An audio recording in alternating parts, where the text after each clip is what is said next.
హల్లెలూయా హల్లెలూయా. మంచిది. అక్టోబర్ మాసంలో 12వ తారీఖున ఈ సంపూర్ణ రాత్రి ఆరాధనలో మీరు కూడా ఉంటున్నది దేవుడు ఇచ్చినటువంటి ఒక గొప్ప నిర్ణయంగా భావిస్తూ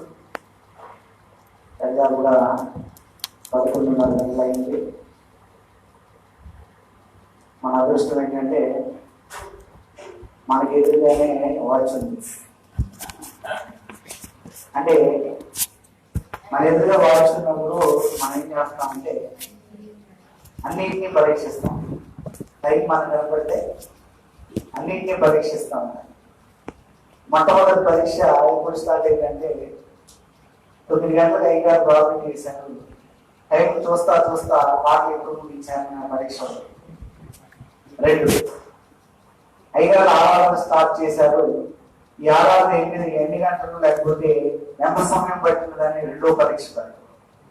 3వ పరీక్ష ఏంటంటే అయ్యారు ప్రసంగం స్టార్ట్ చేశారు. ఈ ప్రసంగం ఎప్పుడు ముగిస్తారా, ఎంతసేపు చెప్పారా అంటే ఎంతసేపు చెప్పిన దాంట్లో ఏముంటుందని ఆలోచన ఏం కానీ ఎంత వ్యవధి చెప్పారో అనేటువంటి ఆలోచన మనం చేస్తా ఉంటాం. కనుక ఇది ఎన్నో పరీక్ష? 3వ పరీక్ష. అంటే ఈ పరీక్షలే పెడతాం కానీ లేకపోతే ఈ పరీక్షలే వస్తాం కానీ మనకు పరీక్షణ చేసుకోం. అదే అలవాటు అయిపోయింది మనకి. కనుక ప్రభు విషయం ఏం జరిగించాలి అని అంటే ఈ వాచ్ తీసుకుని వెనక పెడితే ఖచ్చితంగా అయ్యగారు ఒకడే చూసుకుంటాడు. హల్లెలూయా హల్లెలూయా. మంచిది. రాత్రి దేవుడి వాక్యంలోకి వెళ్దాం. పరిశుద్ధ గ్రంథంలో ఇర్మియా గ్రంథము 14వ అధ్యాయము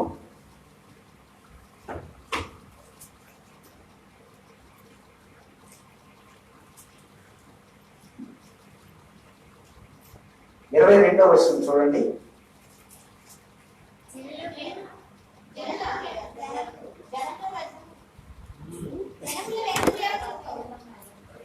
జనములు వ్యర్థ దేవతలు వర్షము కురిపింపగలవా?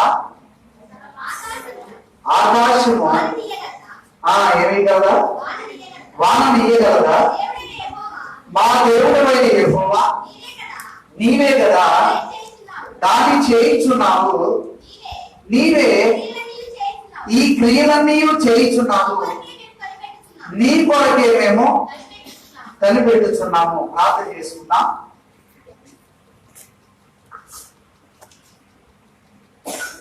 మహాపరిశుద్ధుడా, ప్రేమ గల తండ్రి, దయగలిగిన రాజా, నీ ఘనమైన పరిశుద్ధమైన నామాన్ని బట్టి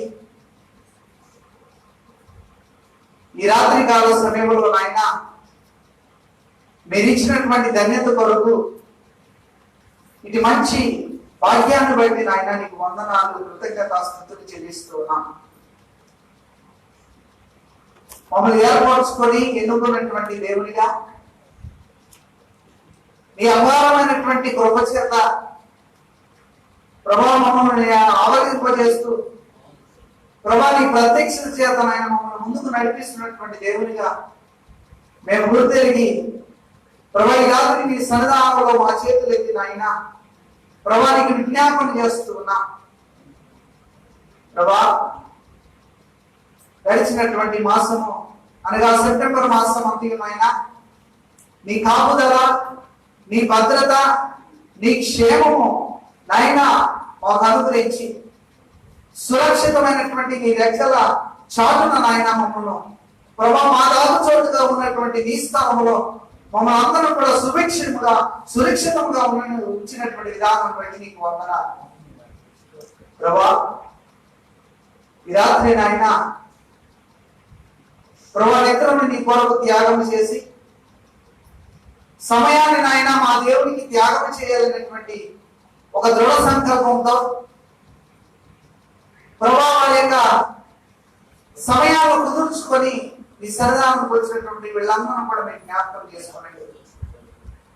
ఇంతవరకు ఆయన ఎంతో ప్రయాసంతో పాటలు పాడారు. ప్రభా ఈ సమయంలో ఆయన అమూల్యమైనటువంటి కొన్ని మాటలు పరిశుద్ధ లేఖనంలో ఉన్నటువంటి ఒక ఉన్నతమైనటువంటి మేలు కలిగించేటువంటి ప్రభా ఆధ్యాత్మిక జీవితానికి ప్రభా పుష్టిని కలిగించేటువంటి ప్రభా మాటలు నాయన ఈ రాత్రి వినబోతూ ఉండగా ఈ సంపూర్ణ రాత్రి యావత్తును కూడా నాయన ఆత్మీయ జీవితానికి మేలుకరంగా మీరు మలిచి సహాయం చేయమని ప్రభు ఎందరైతే ఆశతో ఆసక్తితో మీ యొక్క వాక్యాన్ని శ్రద్ధగా వింటున్నారో అటు బిడ్డలందరితో కూడా ఆయన మీరు మాట్లాడి ప్రభా నీ వాక్యంలో ఉన్నటువంటి ప్రభు ఉద్దేశాన్ని వారి హృదయాన్ని ధ్యానంలో ఆయన ఉంచుకున్న రీతిగా ప్రతి ఒక్కరితో కూడా మీరు మాట్లాడమని ప్రభు ఏ ఒక్కరు కూడా నిద్రలోనికి లేదా ఏమరపాటులోనికి అనాలోచనలోనికి వెళ్లకుండా కేవలం నీ చిత్తానుసారముగా నీ మహిమ కొరకు నాయన వారు పాటుపడు రీతిగా ప్రతి ఒక్క మనోనేత్రాలు మీరు తెరవ చేయమని ప్రభా విశ్వాసంతో ప్రతి ఒక్కరు ఈ వాక్యాన్ని అంగీకరించేటువంటి కృపను అనుగ్రహించమని వీరు విశ్వాసంలో స్థాపించబడిన రీతిగా సహాయం చేయమని యేసు నామములో అడిగి వేడుకుంటున్నాము తండ్రి ఆమేన్. మంచిది ప్రియదేవుని బిడ్డలారా, ఈ రాత్రి చదవబడినటువంటి లేఖన భాగము మరోసారి చదువుదాం. ఇర్మియా గ్రంథము 14వ అధ్యాయము 22వ వచనము చదవండి. జనముల వ్యర్థ దేవతలలో వర్షము కురిపింపగలవారు ఉన్నారా? ఆకాశము వాననీయగలదా? మా దేవుడైన యెహోవా నీవే కదా దాన్ని చేయుచున్నావు, నీవే ఈ క్రియలన్నీ చేయుచున్నావు, నీ కొరకే మేము కనిపెట్టుచున్నాము. మంచిది ప్రియ దేవుని బిడ్డలారా, చదవబడినటువంటి వాక్యము ఇర్మియా గ్రంథంలో 14వ అధ్యాయం 22వ వచనంలో మనం చూస్తున్నాం. ఈ ఇర్మియా గ్రంథాన్ని గురించి మనం ఆలోచన చేసినట్లయితే పెద్ద ప్రవక్తలు రచించినటువంటి గ్రంథాల్లో లేదా ఒక పెద్ద గ్రంథాలలో ప్రాముఖ్యమైనది ఏదైనా ఉన్నదా అని అంటే అది ఇర్మియా గ్రంథం అనే చెప్పాలి. ఈ ఇర్మియా గ్రంథము ఎవరు చేత లిఖించబడింది అని అంటే ఇది ఇర్మియా కాలంలో ఇర్మియా చేత లిఖించబడి దేవుని ప్రజలకు ఏ మాటలైతే అందించాలో వాటిని యావత్తును కూడా దేవుడు అయినటువంటి యెహోవా ఎవరితో మాట్లాడంటే ఇర్మియాతో మాట్లాడారు. ఎవరితో మాట్లాడారు చెప్పండి? ఇర్మియాతో మాట్లాడారు. ఇర్మియాతో దేవుడు మాట్లాడుతున్నప్పుడు ఇర్మియాతో దేవుడు అంటున్నాడు, ఏమంటున్నాడు అంటే నీ తల్లి గర్భంలో నువ్వు రూపించబడకముందే నేను నిన్ను ఏర్పరచుకుంటుంది అనేటువంటి మాటను ఇర్మియాతో మాట్లాడినప్పుడు ఈ మాటను మనం మొదటి అధ్యాయంలో మనం చూస్తాం, మొదటి 10 వచనాల్లో. అయితే ఎప్పుడైతే ఈ ఇర్మియాతో ఈ రీతిగా మాట్లాడుతూ వచ్చాడో ఇర్మియాలో ఒక వెలుగు కలిగిందంట, ఒక వణుకు పుట్టినది. దాదాపు మనం కూడా పాటలు పాడటం అనేది రాదనుకోండి, లేదా ఒకవేళ పాటలు పాడటం వచ్చినా సరే బయట పట్టుకొని ఎప్పుడు ఒక 10 మంది ముందర ఎప్పుడు పాడలేదు అనుకోండి, వెంటనే అయ్యగారు ఆ 10 మందిలో నుంచి మిమ్మల్ని లేపి అమ్మ సంతోషంగా పాట పాడని ముందుకు రప్పించామనుకోండి, అప్పుడు మనలో ప్రారంభమయ్యేది ఏంటంటే ఏముంటుంది? మనలో ఒక భయం అనేది ఉంటుంది. కనుక ఈ భయం ఏ రీతిగా కలుగుతా ఉందంటే మొట్టమొదటిగా మన యొక్క హృదయంలో ఒక ఆందోళన ప్రారంభమైంది. దీన్నే మనం ఏమంటామంటే మన భాషలో ఒక టెన్షన్ మొదలైందంటే ఈ టెన్షన్ తో ఏమైపోతామంటే మనలో ఉన్నటువంటి సామర్థ్యం, ఒకవేళ మనము సామర్థ్యం కలవాలమైన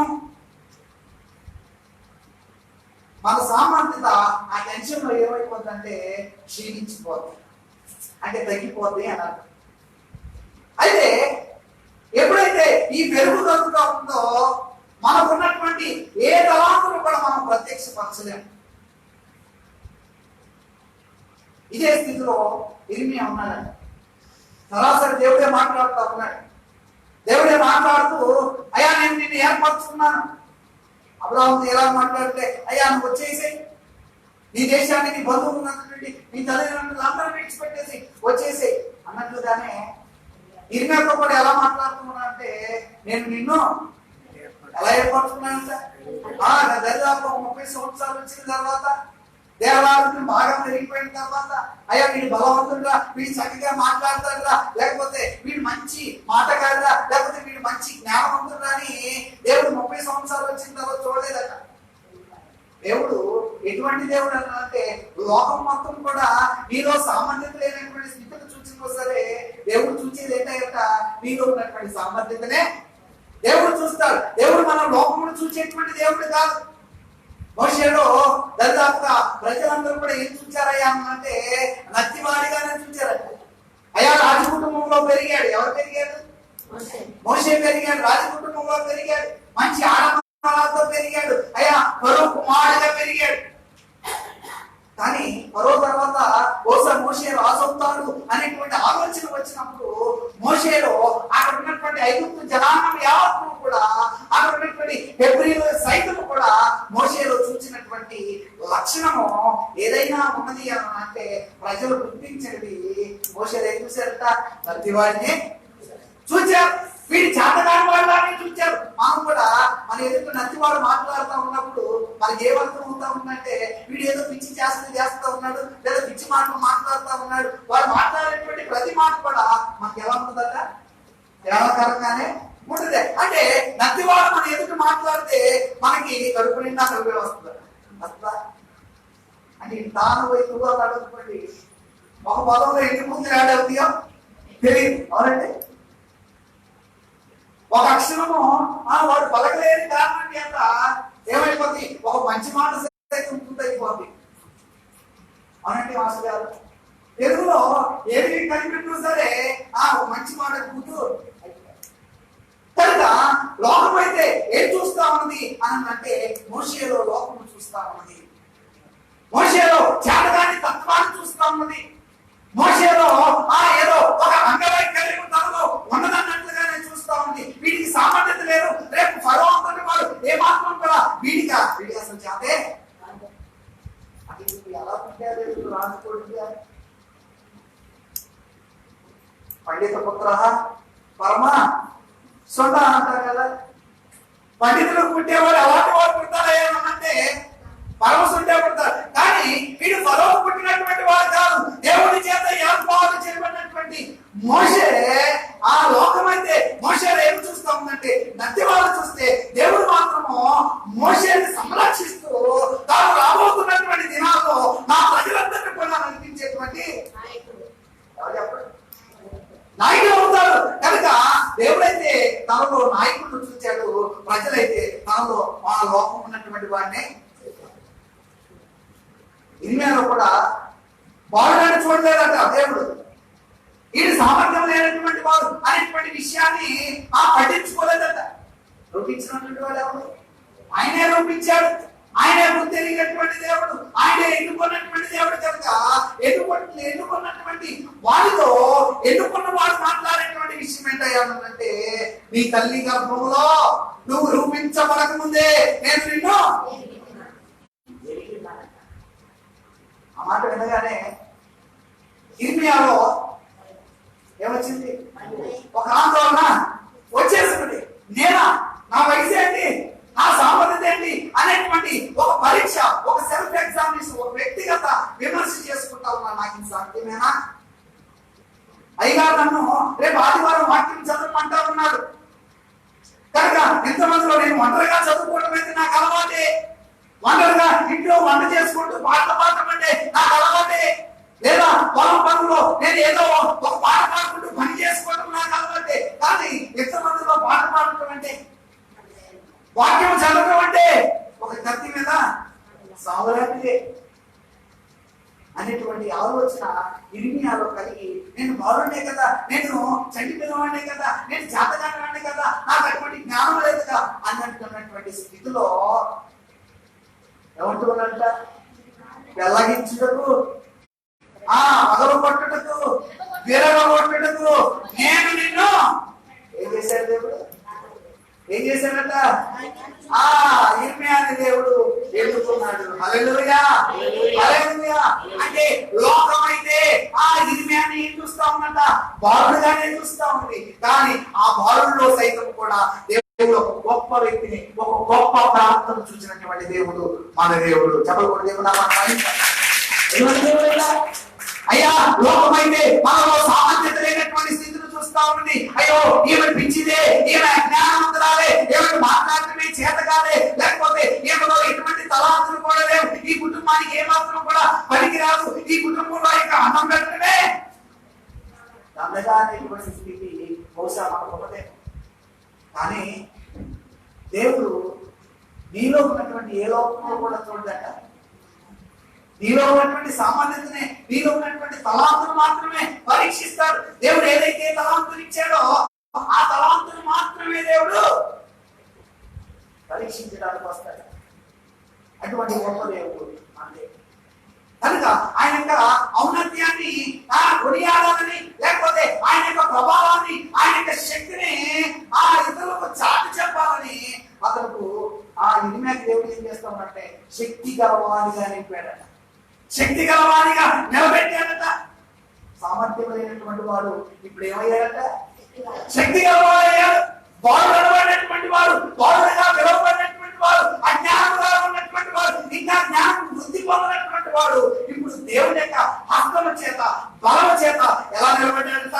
జనములకు ప్రవక్తగా, ఇశ్రాయేలు జనాంగాన్ని నడిపించేటువంటి ఒక గొప్ప ప్రవక్తగా ఇర్మియాని దేవుడు ఎన్నుకొని దేవుడికి ప్రజలైనటువంటి ఇశ్రాయేలుకి మధ్యవర్తిగా ఒక గొప్ప ప్రవక్తగా ఇర్మియాని దేవుడు నిలబెట్టాడు. అయితే నిలబెట్టడం అనేది దేవుడి ముందు. ఇక కార్యం చేయాలి అని అంటే తన ముందుగా శ్రమపడాల్సింది ఎవరు? ఇర్మియానే శ్రమపడాల. ప్రజలకు వెళ్ళాలి అంటే ఎంత అనుభవం కావాలా? ప్రజలతో మాట్లాడాలంటే ఎంత శక్తి సామర్థ్యతలు కావాలా? అని దేవుడు నిలబెట్టే ఎటువంటి సామర్థ్యం అవసరం లేదు. ఆటోమేటిక్ గా అదే వస్తుంది. కనుక ఇప్పుడు అక్కడ మనం చూస్తే ఇర్మియా మొదటి అధ్యాయంలో చూస్తే అక్కడ దేవుడు ఇచ్చినటువంటి శక్తిని అక్కడ ప్రస్తావిస్తూ ఉన్నాడు. చూడండి, ఇర్మియా గ్రంథము మొదటి అధ్యాయము 9వ వచనం చూడండి. అప్పుడు యెహోవా జయించాలి, నా నోరు బట్టి ఇలాగ సెలవిచ్చును, ఇదిగో నేను నీ నోట నా మాటలు ఉంచి ఉన్నాను, వెల్లగించుటకును, విరగొట్టుటకును, నాటుటకును, నశింపజేయుటకును, పడద్రోయుటకును, కట్టుటకును, నాటుటకును నేను ఈ దినమున జనముల మీదను రాజ్యముల మీదను నిన్ను నేను నియమించి ఉన్నాను. హల్లెలూయా. కనుక ఇప్పుడు బాలుడైనటువంటి ఇర్మియాని దేవుడు ఏం చేస్తూ ఉన్నాడంటే ఒక ఇశ్రాయేలు జనాంగం మీద ఏం చేస్తా ఉన్నాడు? నియమిస్తా ఉన్నాడు. ఒక రాజుగా నియమించట్లేదట. రాజు కంటే గొప్పవాడు ప్రవక్త. గొప్ప గొప్ప రాజులు సైతం గిజగిజలాడేది ఎవరికయ్యా అంటే కేవలం ఒక ప్రవక్తకు మాత్రమే. రాజు సైతము శాస్త్రాన్ని పడేది ఎవరికైనంటే ప్రవక్తకు మాత్రం. ఎందుకంటే ప్రవక్త పడినటువంటి వాడు ప్రజలకు రాయబారి కాదు, దేవునికి ప్రజలకు. కేవలం ప్రజలకి రాయబారి అయితే మంత్రి అంటాము, లేకపోతే వకీలు అంటాము, ఏదో అంటాము. కానీ దేవునికి ప్రజలకు మధ్యవర్తి అయినటువంటి వారిని మనం ఏమంటామంటే ప్రవక్త అని అంటాము. అటువంటి గొప్ప స్థాయిని ఎవరు పెట్టాడంట? ఇర్మియాని పెట్టాడు. ఇర్మియాని పెట్టి తన యొక్క వాక్కులు తెలియపరుస్తూ 14వ అధ్యాయంలోకి మనం వచ్చినట్లయితే అన్ని ఇశ్రాయేలు ప్రజలతో దేవుడు మాట్లాడుతున్నటువంటి మాటలు మనం చూస్తా ఉన్నాం. దేవుడి యొక్క సామర్థ్యత ఏంటో దేవుడి కొరకు కనిపెడితే ఆయన ఏ కార్యాలు జరిగించగలదో లోకంలో ఉన్నటువంటి దేవతలకి దేవుడికి ఉన్నటువంటి ఒక వ్యత్యాసం ఏంటో, ఎటువంటి మొత్తం లేనటువంటి స్థితిని అక్కడ మనం చూపెడుతున్నాం. చూడండి, మరోసారి ఇర్మియా గ్రంథము 14వ అధ్యాయము 22వ వచనంలో మనం చూస్తే జనముల పెద్ద దేవతలు వర్షము కురిపింపగలవారు ఉన్నారా? ఆకాశము అననీయగలదా? మా దేవుడు యెహోవా నీవే కదా దానిని. హల్లెలూయా. ఎవరట?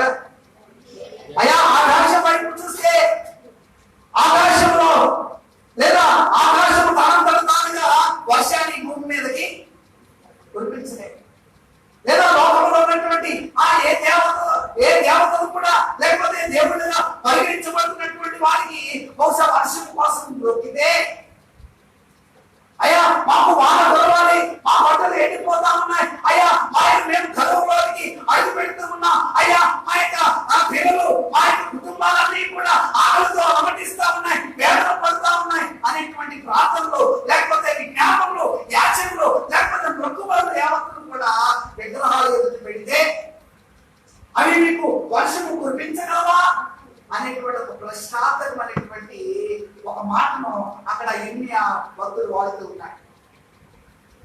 అయితే ఈ రోజున మనం క్షుణ్ణంగా తెలుసుకోవాలి అంటే, లోకంలో ఉన్నటువంటి దేవతలు, లోకంలో దేవుళ్ళుగా విలువబడుతున్నటువంటి వారు ఎటువంటి వారైనా సరే సామర్థ్యత ఉన్నటువంటి వాడు మాత్రమే దేవుడు. హల్లెలూయా. మనము అడిగేటువంటి కార్యము లేదా భక్తులుగా, విశ్వాసులుగా, లేకపోతే మనము మొక్కేటువంటి వారు ఏదడిగితే అది ఇచ్చేటువంటి వాడే ఎవరు చెప్పండి? దేవుడు. సామర్థ్యత లేనటువంటి వాడిని ఏమని పిలవకూడదు? దేవుడు అని పిలిస్తే పెద్ద పూతంట బైబిల్లో. హల్లెలూయా. ఏంటంట? సామర్థ్యత లేనటువంటి వాడిని దేవుడు అని పిలిస్తే అది పెద్ద పూతైపోద్ది. అయ్యా శక్తి సామర్థ్యం లేనటువంటి వానికి బ్రొక్కితే నువ్వేమైపోతావంటే నువ్వు మన్నమైపోతావు తప్ప వాడిలో ఏ చెవకు కూడా ఉంటుందా? అయ్యా మా కోసం వర్షం కురిపించయ్యా అని చెట్టుకు బ్రొక్కితే, మా కొరకు అయ్యా వానలు కురిపించయ్యా అని విగ్రహాలకు బ్రొక్కితే అవి ఏ మాత్రం కూడా కురిపించదు. ఎవరు కురిపించగలరంటే అక్కడ దేవాది దేవుడు అనేటువంటి యెహోవా మాత్రమే, మనము గుర్తెరిగినటువంటి దేవుడు మాత్రమే ఈ కార్యములో చేయగలడు. కనుక ఇక్కడ మనము ఆలోచన చేయాల్సినటువంటి ఒక విషయం ఏంటంటే, దేవుడు అనబడినటువంటి వాడు కార్యము చేయాలి అంటే మానవుడు ఒట్టిగా నోరు కదిపితే అయిపోతుంది అనుకుంటాం. లేకపోతే అయ్యా నేను ఈ రీతిగా కొబ్బరికాయ కొడతానని నొక్కున్నాను, అది నొక్కితే నాకు ఉన్నటువంటి 100 కోరికలు కూడా తెచ్చబడాలని అంటే ఒక కొబ్బరికాయకి ఎన్ని కోరికలు తేవాలా? 100 కోరికలు తేవాలంటే అవి బలపడేనా? కనుక పరిశుద్ధ గ్రంథము సెలవిస్తున్నటువంటి మాట ఏంటంటే, దేవుడిని మొర వినాలి అంటే, దేవుడు నీ పట్ల ఒక కార్యం చేయాలి అంటే, దేవుడి యొక్క నామములో ప్రకృతి సైతం కూడా స్పందించాలి అంటే అది శక్తి కలిగినటువంటి దేవుడు మాత్రమే చేయాలి. హల్లెలూయా. ఎవరు చేయాలి చెప్పండి?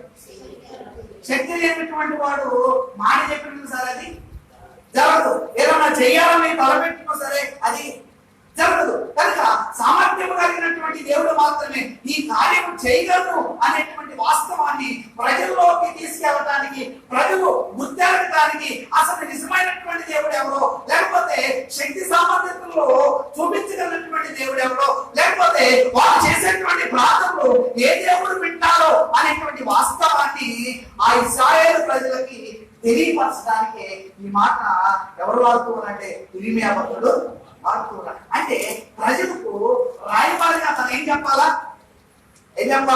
దేవుడి యొక్క గొప్పతనం ఏంటో ఈ మధ్యవర్తానటువంటి వాడు ప్రజలకు ఏం చెప్పాలా? దేవుడి గొప్పతనాన్ని చూపించాలా. అంతేగాని ఇర్మియా గొప్పతనం అక్కడ ప్రత్యక్షపరచకూడదు. ఎవరి గొప్పలు చెప్పాలా? దేవుడి గొప్పతనమే చెప్పాలి తప్ప ఎవరి గొప్పలు చెప్పకూడదు. వాడికి వాడు సొంత తప్ప. కనుక ఇప్పుడు ఇర్మియాలో ఉన్నటువంటి విధి విధానం ఏంటంటే, దేవుడు నిలబెట్టిన తర్వాత దేవుడు తలంచిన దానికంటే అధికంగా దేవుడి కార్యం చేయడం మొదలు పెట్టారు. అంటే దేవుడు నిలబెడితే అంత గొప్పగా ఉంటాం మనం. హల్లెలూయా. దేవుడు నిలబెడితే మనము వెళ్ళిపోమంటారు. దేవుడు నిలబెడితే మనము ఎటువంటి లోటుపాట్లు ఉండదట. దేవుడు నిలబెడితే ఇక వెనక చూసేటువంటి అనుభవం మనకి ఉండదట. దేవుడు నిలబెడితే మనము ముందుకే వెళ్తాం తప్ప మళ్ళా వెనక్కి రాం. అదే దేవుని యొక్క గొప్పతనం. అందుకే దేవుని యొక్క గొప్పతనం ప్రజలకు తెలియాలి. దేవుడు యొక్క ఔన్నత్యం ఏంటో ప్రజలు గ్రహించాలి.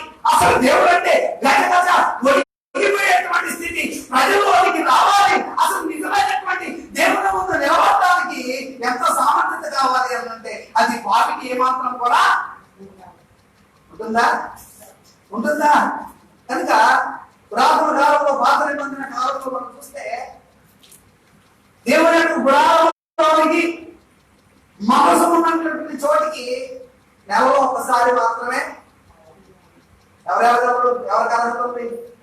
ఒక ప్రధాన యాజకుడితో మాత్రమే ఆ మందసం దగ్గరకు వెళ్ళేటువంటి ఆధిక్యత ఉంది. సామాన్య ప్రజలు లేదా మలినంతో ఉన్నటువంటి ప్రజలు అక్కడికి వెళ్తే ఏమైపోతారంటే బూడిదైపోతారు. అలాగే స్నాక్స్ అని ఏమైపోతారు? అసలు అడుగు పెట్టాలన్నటువంటి ఆలోచన వస్తేనే ఆ మహిమకు, ఆ అగ్నికి ఆహుతైపోతామంట. అంత భయానకమైనటువంటి భక్తి ఆలోచనలు. కానీ ఈరోజు దేవుడు అంటే ఎటువంటి భయం కూడా లేదు. కానీ దేవుడు అంటే ప్రజల్లో ఏం కావాలంటే భయం కావాలి ముందర. హల్లెలూయా. దేవుడు అంటే కేవలం భక్తి మాత్రమే ఉంటే సరిపోదు. ఏముండాలి? భయం అనేది ఉండాలి. ఆ భయం తెలిసినప్పుడు మాత్రమే ఆయన ఆజ్ఞలు పాటించకుండా ఉండేదానికి మనం భయపడతాం. కనుక దేవుని ఆజ్ఞలను మనం పాటించకుండా మనం తప్పిపోతా ఉన్నామంటే ఆ దేవుని భయపెట్టే మనకి ఖచ్చితంగా తెలియాలి. ఎప్పుడు మనం తెలుస్తుందంటే శ్రమ మీద శ్రమ పోతా ఉన్నప్పుడు దేవుడు యొక్క పంపుతానంటో తెలుస్తుంది. దేవుడు అంటే అప్పుడు భయపడతాం తప్ప సాఫీగా సాగిపోతుంటే అసలు దేవుడు ఎవరో, అసలు దేవుడినే మర్చిపోతా ఉంటాం. కనుక ఈ విషయాన్ని ప్రజల్లోనికి తీసుకెళ్ళడానికి, ప్రజలకు చెప్పడానికి, ప్రజల్లో ఒక వడుగును పుట్టించడానికి, దేవుడు అంటే భయపడటానికి ఇర్మియాని ఎన్నుకొని ఇర్మియాతో మాట్లాడుతున్నటువంటి మాట ఈ రోజున ఈ రాత్రి సమయంలో మీరు కూడా మనం ధ్యానిస్తాం. ఈ మాటలు ఎందుకు మనం ధ్యానిస్తా ఉన్నామంటే దేవుని యొక్క గొప్పతనము ఆనాడికి స్థాయి ప్రజలకే కాదు, కానీ ఈ రోజున మనకు కూడా తెలియాలి. దేవుడు అంటే భయపడేటువంటి అనుభవం కేవలం ఆ ప్రజలకి మాత్రమే కాదు, ఈరోజు ప్రస్తుతం జీవిస్తున్నటువంటి మనకు కూడా దేవుడు అంటే ఒక భయం రావాలి. అందుకే దేవుడు అంటే భయపడటమే ఆయన కార్యానికి లేదా ఆయన కార్యము చూసేదానికి ముందస్తు ప్రణాళిక. ఆయన కార్యం చూడాలంటే ముందుగా భయభక్తులు లేకుండా ఆయన కార్యం ఏమాత్రం కూడా చూడలే. సరే, భయభక్తులు ఒకగా కోపకు చెందినట్లయితే ప్రాముఖ్యమైనటువంటి విషయం ఏంటంటే ఈ రాత్రి మనం ధ్యానించబోయేటువంటి అంశము కూడా అదే. చూడండి, మనము 14వ అధ్యాయము 22వ వచనంలో మనం చూస్తే మా దేవుడైన యెహోవా నీవే కదా దాన్ని చేయుచున్నావు, నీవే ఈ క్రియలన్నీ చేయుచున్నావు, నీ పోలకే మేము అంటే వర్షము కురిపించు దేవుడా అని ప్రతిమల దగ్గర మొక్కేటువంటి వారికి ఏ సమాధానం కూడా రాదు.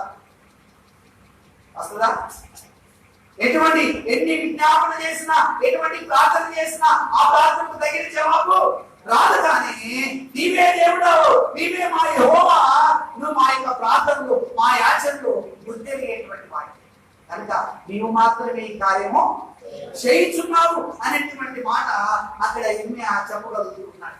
అంతేకాదు, కానీ ఆయన కార్యము చేయాలి అని అంటే ఈరోజు ఒక అనుభవం కావాలి.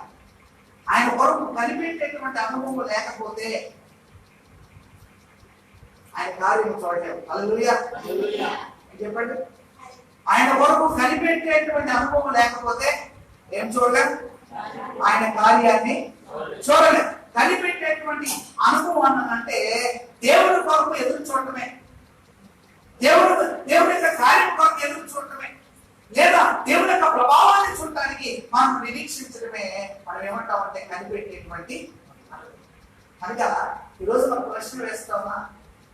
దేవుడి యొక్క కార్యం కొరకు నువ్వు ఎదురు చూస్తా ఉన్నావు, నీ కుటుంబంలో నీ అవసరం కొరకు ప్రార్థన చేస్తా ఉన్నావు, నీ యొక్క ప్రతి విషయం కొరకు, లేకపోతే నీకు అవసరమైనటువంటి ప్రతి విషయంలో కూడా దేవుని జ్ఞాపకం చేసుకొని నువ్వు ప్రార్థన చేస్తా ఉన్నావే, ఈ ప్రార్థనలో నిజముగా దేవుని యొక్క కార్యం కొరకు కనిపెడతా ఉన్నావా?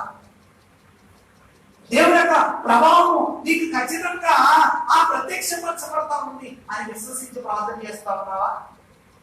ఈ రోజున మీతో సూటిగా చెప్పేటువంటి మాట ఏంటంటే కనిపెట్టేటువంటి అనుభవం లేకపోతే ఎంత ఆన్లైన్ చేసినా నిద్రే వస్తుంది. హల్లెలూయా హల్లెలూయా.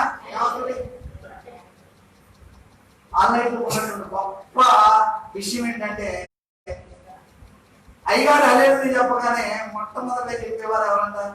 నిద్రపోయే వాళ్ళు చెబుతారట. హల్లెలూయా. ఇప్పుడు హల్లెలూయా చెప్పకుండా హల్లెలూయా హల్లెలూయా ఎవరు చెప్తారు?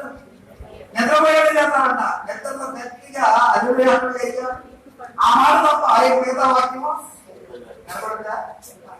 వినపడదు. కనుకనే ఇప్పుడు మొట్టమొదటిగా చెయ్యాలంటే నేను నిద్రపోతానని చెప్పడమే. హల్లెలూయా హల్లెలూయా. ఒక చేయబడి హల్లెలూయా. నిద్రలో అయ్యా నేను నిద్రపోతాను కనుక ఇటువంటి స్థితి మన జీవితంలో ఉన్నప్పుడు దీన్ని ఏమంటామంటే నిద్ర కొరకు కనిపెట్టడే తప్ప ఇది దేవుడి కార్యం వరకు ఎక్కడ కనిపెడుతున్నాం? మందిరానికి వచ్చి దరిదాపుగా 12 గంటల సమయంలో ఎక్కడ కూర్చొని దేవుడి మందిరంలో కూర్చొని ఏం కనిపెడతామంటే నిద్రలో ఏది కావాలో అది కనిపెడతాం. హల్లెలూయా. అంటే దేవుని యొక్క ప్రభావాన్ని చూడటానికి మనము ఆయన కనిపెడతాం కనుక ఇప్పుడు కనిపెట్టేటువంటి అనుభవం మనిషికి ఉన్నప్పుడు దేవుని యొక్క గొప్పతనం ఏంటో తెలుస్తుంది. కనిపెట్టేటువంటి అనుభవం నీ ప్రార్థనా జీవితంలో ఉంటే ఖచ్చితంగా ఆయన ప్రభావం ఏంటో ఎదుర్కొంటాం. కనిపెట్టేటువంటి అనుభవం నీ ఆత్మీయ జీవితంలో ఉంటే ఖచ్చితంగా ఆయన కార్యము ఏ స్థితిలో ఆయన సరిగ్గా చూడగలవు. చెప్పకపోతే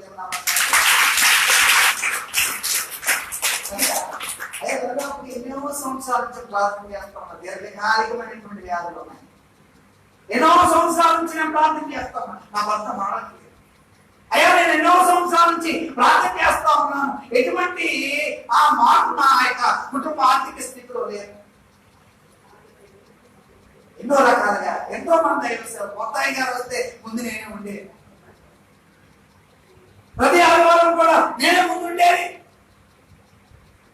అయ్యా నా కుటుంబంలో నేను ప్రార్థన చేస్తా ఉన్నాను. అయ్యా అది చెప్పే మాటలు ఎక్కువ కానీ చేసే పనులు అవునండి. చెప్పే మాటలు ఎక్కువ క్రైస్తవులకి దరిదాపుగా ఈ ప్రస్తుతం కాలం మనం గమనిస్తే చెప్పే మాటలు ఎక్కువ కానీ చేసే పనులు తక్కువ. కనుక అటువంటి విశ్వాస కాలం ఉంటే విశ్వాసంతో అవిశ్వాసం ఎవరు అసలు వేషధారం మొత్తం మన దగ్గరే ఉందని చెప్పుకోవాలి. హల్లెలూయా హల్లెలూయా. కనుక ఇప్పుడు దేవుని యొక్క ప్రభావాన్ని ఆ ప్రజల మధ్య తెలియపరచడానికి అయ్యా దేవతలను మేము పూజిస్తే వారు మా యొక్క మాటలు వినేటువంటి వారు కాదు. అయ్యా దేవతల యొక్క మాకు వారు కురిపించు అని మేము ప్రార్థన చేస్తే వారు ఏమాత్రం కూడా వారు కురిపించేటువంటి సామర్థ్యత ఎవరిలో లేదట, ఆ దేవతల్లో లేదు. కనుక ఈ కార్యాలు యావత్తును కూడా ఒక ప్రకృతి స్పందించాలి అనంటే, వర్షం కురవాలి అనంటే, ఎండ గాయాలి అనంటే, లేకపోతే ప్రకృతి సైతము ఆయన యొక్క మాటకు లోబడాలంటే కేవలం నిజమైనటువంటి దేవుడు దేవాది దేవుడైనటువంటి యెహోవా సెలవిచ్చినప్పుడు మాత్రమే ఈ కార్యాలన్నీ కూడా జరుగుతాయి. కనుక ఈ కార్యాలను మనము చూడాలి అనంటే ఆ రోజున అయ్యా చాలా మంది ప్రార్థన చేశారు కదా, అయ్యా యెహోషువ ప్రార్థన చేశాడు కదా, సూర్యచంద్రులు ఆపాడు కదా, నేను ఆపలేనా? ఆయన ఆపాడు అంటే ఒక దేశానికి రక్షణ కలగడానికి ఆపాడు. ఈరోజు మనం ఆపడం వల్ల మనకైనా ఏమన్నా ఉపయోగం ఉందా? కనుక అటువంటి ప్రార్థన కాదు. కానీ ప్రస్తుతానికైతే మన సమస్యను బట్టి దాన్ని పరిష్కరించుకోవడానికి ప్రార్థన చేస్తే రాదు. లోకాన్ని శాసించే లేకపోతే ప్రకృతిని శాసించేంత ప్రార్థన మనకి అవసరం లేదు. ఎటువంటి ప్రార్థన కావాలంటే నిన్ను నీవుగా దేవుడు సమర్పించుకున్నటువంటి ప్రార్థన. అయ్యా నీ యొక్క సమస్యలు యావత్తు కూడా దేవుడి సన్నిధానంలో ఉపయోగించేటువంటి ప్రార్థన. ప్రతి ఒక్క ప్రార్థన కూడా సరైనటువంటి జవాబులు పొందుకున్నటువంటి ప్రార్థన నువ్వు చేయగలిగినట్లయితే ఖచ్చితంగా నువ్వు కనిపెట్టినటువంటి ప్రార్థనకు ఏమొస్తుందా? తగిన జవాబు వస్తా ఉంది. ఈ కనిపెట్టుట అనేటువంటి మాటను మనం చూస్తే దరిదాపుగా బైబిల్ గ్రంథం యావత్తును కూడా కనిపెట్టేటువంటి అనుభవం మనకి నేర్పిస్తా ఉంది. ఈ బైబిల్ గ్రంథంలో యావత్తును కూడా ఈ కనిపెట్టుట అనేటువంటి మాట దరిదాపుగా ప్రతి ఒక్కరు కూడా అనుసరించినది లేకపోతే ఆచరించినటువంటి విషయాలు మనం చూస్తా ఉన్నాం. దాదాపుగా అబ్రహాము కాడి నుంచి లేదా నోవాహు కాడి నుంచి కూడా దేవుని యొక్క కార్యము కొరకు కనిపెట్టారు కనుకనే ఆ కనిపెట్టినటువంటి అనుభవమే వారి జీవితంలో ఒక బలీయమైనటువంటి కార్యాన్ని చూసేటువంటి రీతిగా రాబోతుంది. కనుక ఈ రోజున ఒక ఉన్నతమైనటువంటి ప్రార్థన బహుశా మీ కొరకు కానీ మీ కుటుంబం కొరకు కానీ లేదా మీ చుట్టుపక్కల ఉన్నటువంటి పరిస్థితులను బట్టి కానీ బహుశా ప్రార్థన చేస్తా ఉన్నాం అనుకుంటాం. ఆ యొక్క సమస్యను బట్టి లేకపోతే ఆ పరిస్థితి మార్చబడాలి అనేటువంటి నువ్వు చేసేటువంటి ప్రార్థన అది నిజముగా కనిపెట్టేది కాకపోతే ఖచ్చితంగా ఆ ప్రార్థనకు జవాబు. అందుకే పరిస్థితులు అంటే చూడండి 27 కీర్తన 14 వస్తుంది చూడండి. 27 కీర్తన యెహోవా కనిపెట్టుకొని ధైర్యము తెచ్చుకొని నీ హృదయమును నిబ్బరముగా నుంచుకొనుము. యెహోవా కొరకు కనిపెట్టుకొని కనుక ఒక విషయం మీద ప్రార్థన చేస్తా ఉన్నాం. ఆయా కుటుంబంలో ఈ ప్రమాదము దాటిపోకపోతే కుటుంబ పరిస్థితి తారుమారైపోతాయి. ఈ ప్రభావాన్ని దాటకపోతే ఖచ్చితంగా మన యొక్క పరిస్థితులు యావత్తు కూడా మార్చబడతాయి అనేటువంటి సందర్భాల్లో మనం ప్రార్థన చేస్తున్నప్పుడు ఇది జరగకపోతే అనేటువంటి ఆవేదన మనలో ఎక్కువగా వస్తా ఉందనుకోండి. ఆ స్థితిలో మనం ధైర్యం కోల్పోతాం.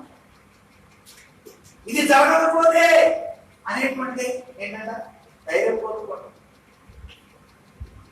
అందుకే దేవుని కొరకు కనిపెట్టేటువంటి విషయంలో మొట్టమొదటిగా దేవుడు నేర్పించేటువంటి సత్యం ఏంటంటే దేవుని కొరకు ఎదురు చూసేటువంటి మీరు ముందుగా ఏం తెచ్చుకోవాలంట? మీకు మీరుగానే ఏం తెచ్చుకోవాలా? ధైర్యం తెచ్చుకోవాలా. కనుక ఇప్పుడు ఇరిమియా కూడా అలాగే సిద్ధపరచాడు. ధైర్యం తెచ్చుకోవాలన్నట. ఎందుకు? అయ్యా జనముల మధ్యలోకి వెళ్ళి అన్ని లక్షల మందిలోకి వెళ్ళి అయ్యా నిజమైనటువంటి దేవుని యొక్క భయాన్ని అక్కడ కలిగించాలి అని అంటే దేవుని యొక్క ఉన్నతమైనటువంటి నామము అక్కడ బయలుపరచబడాలి అని అంటే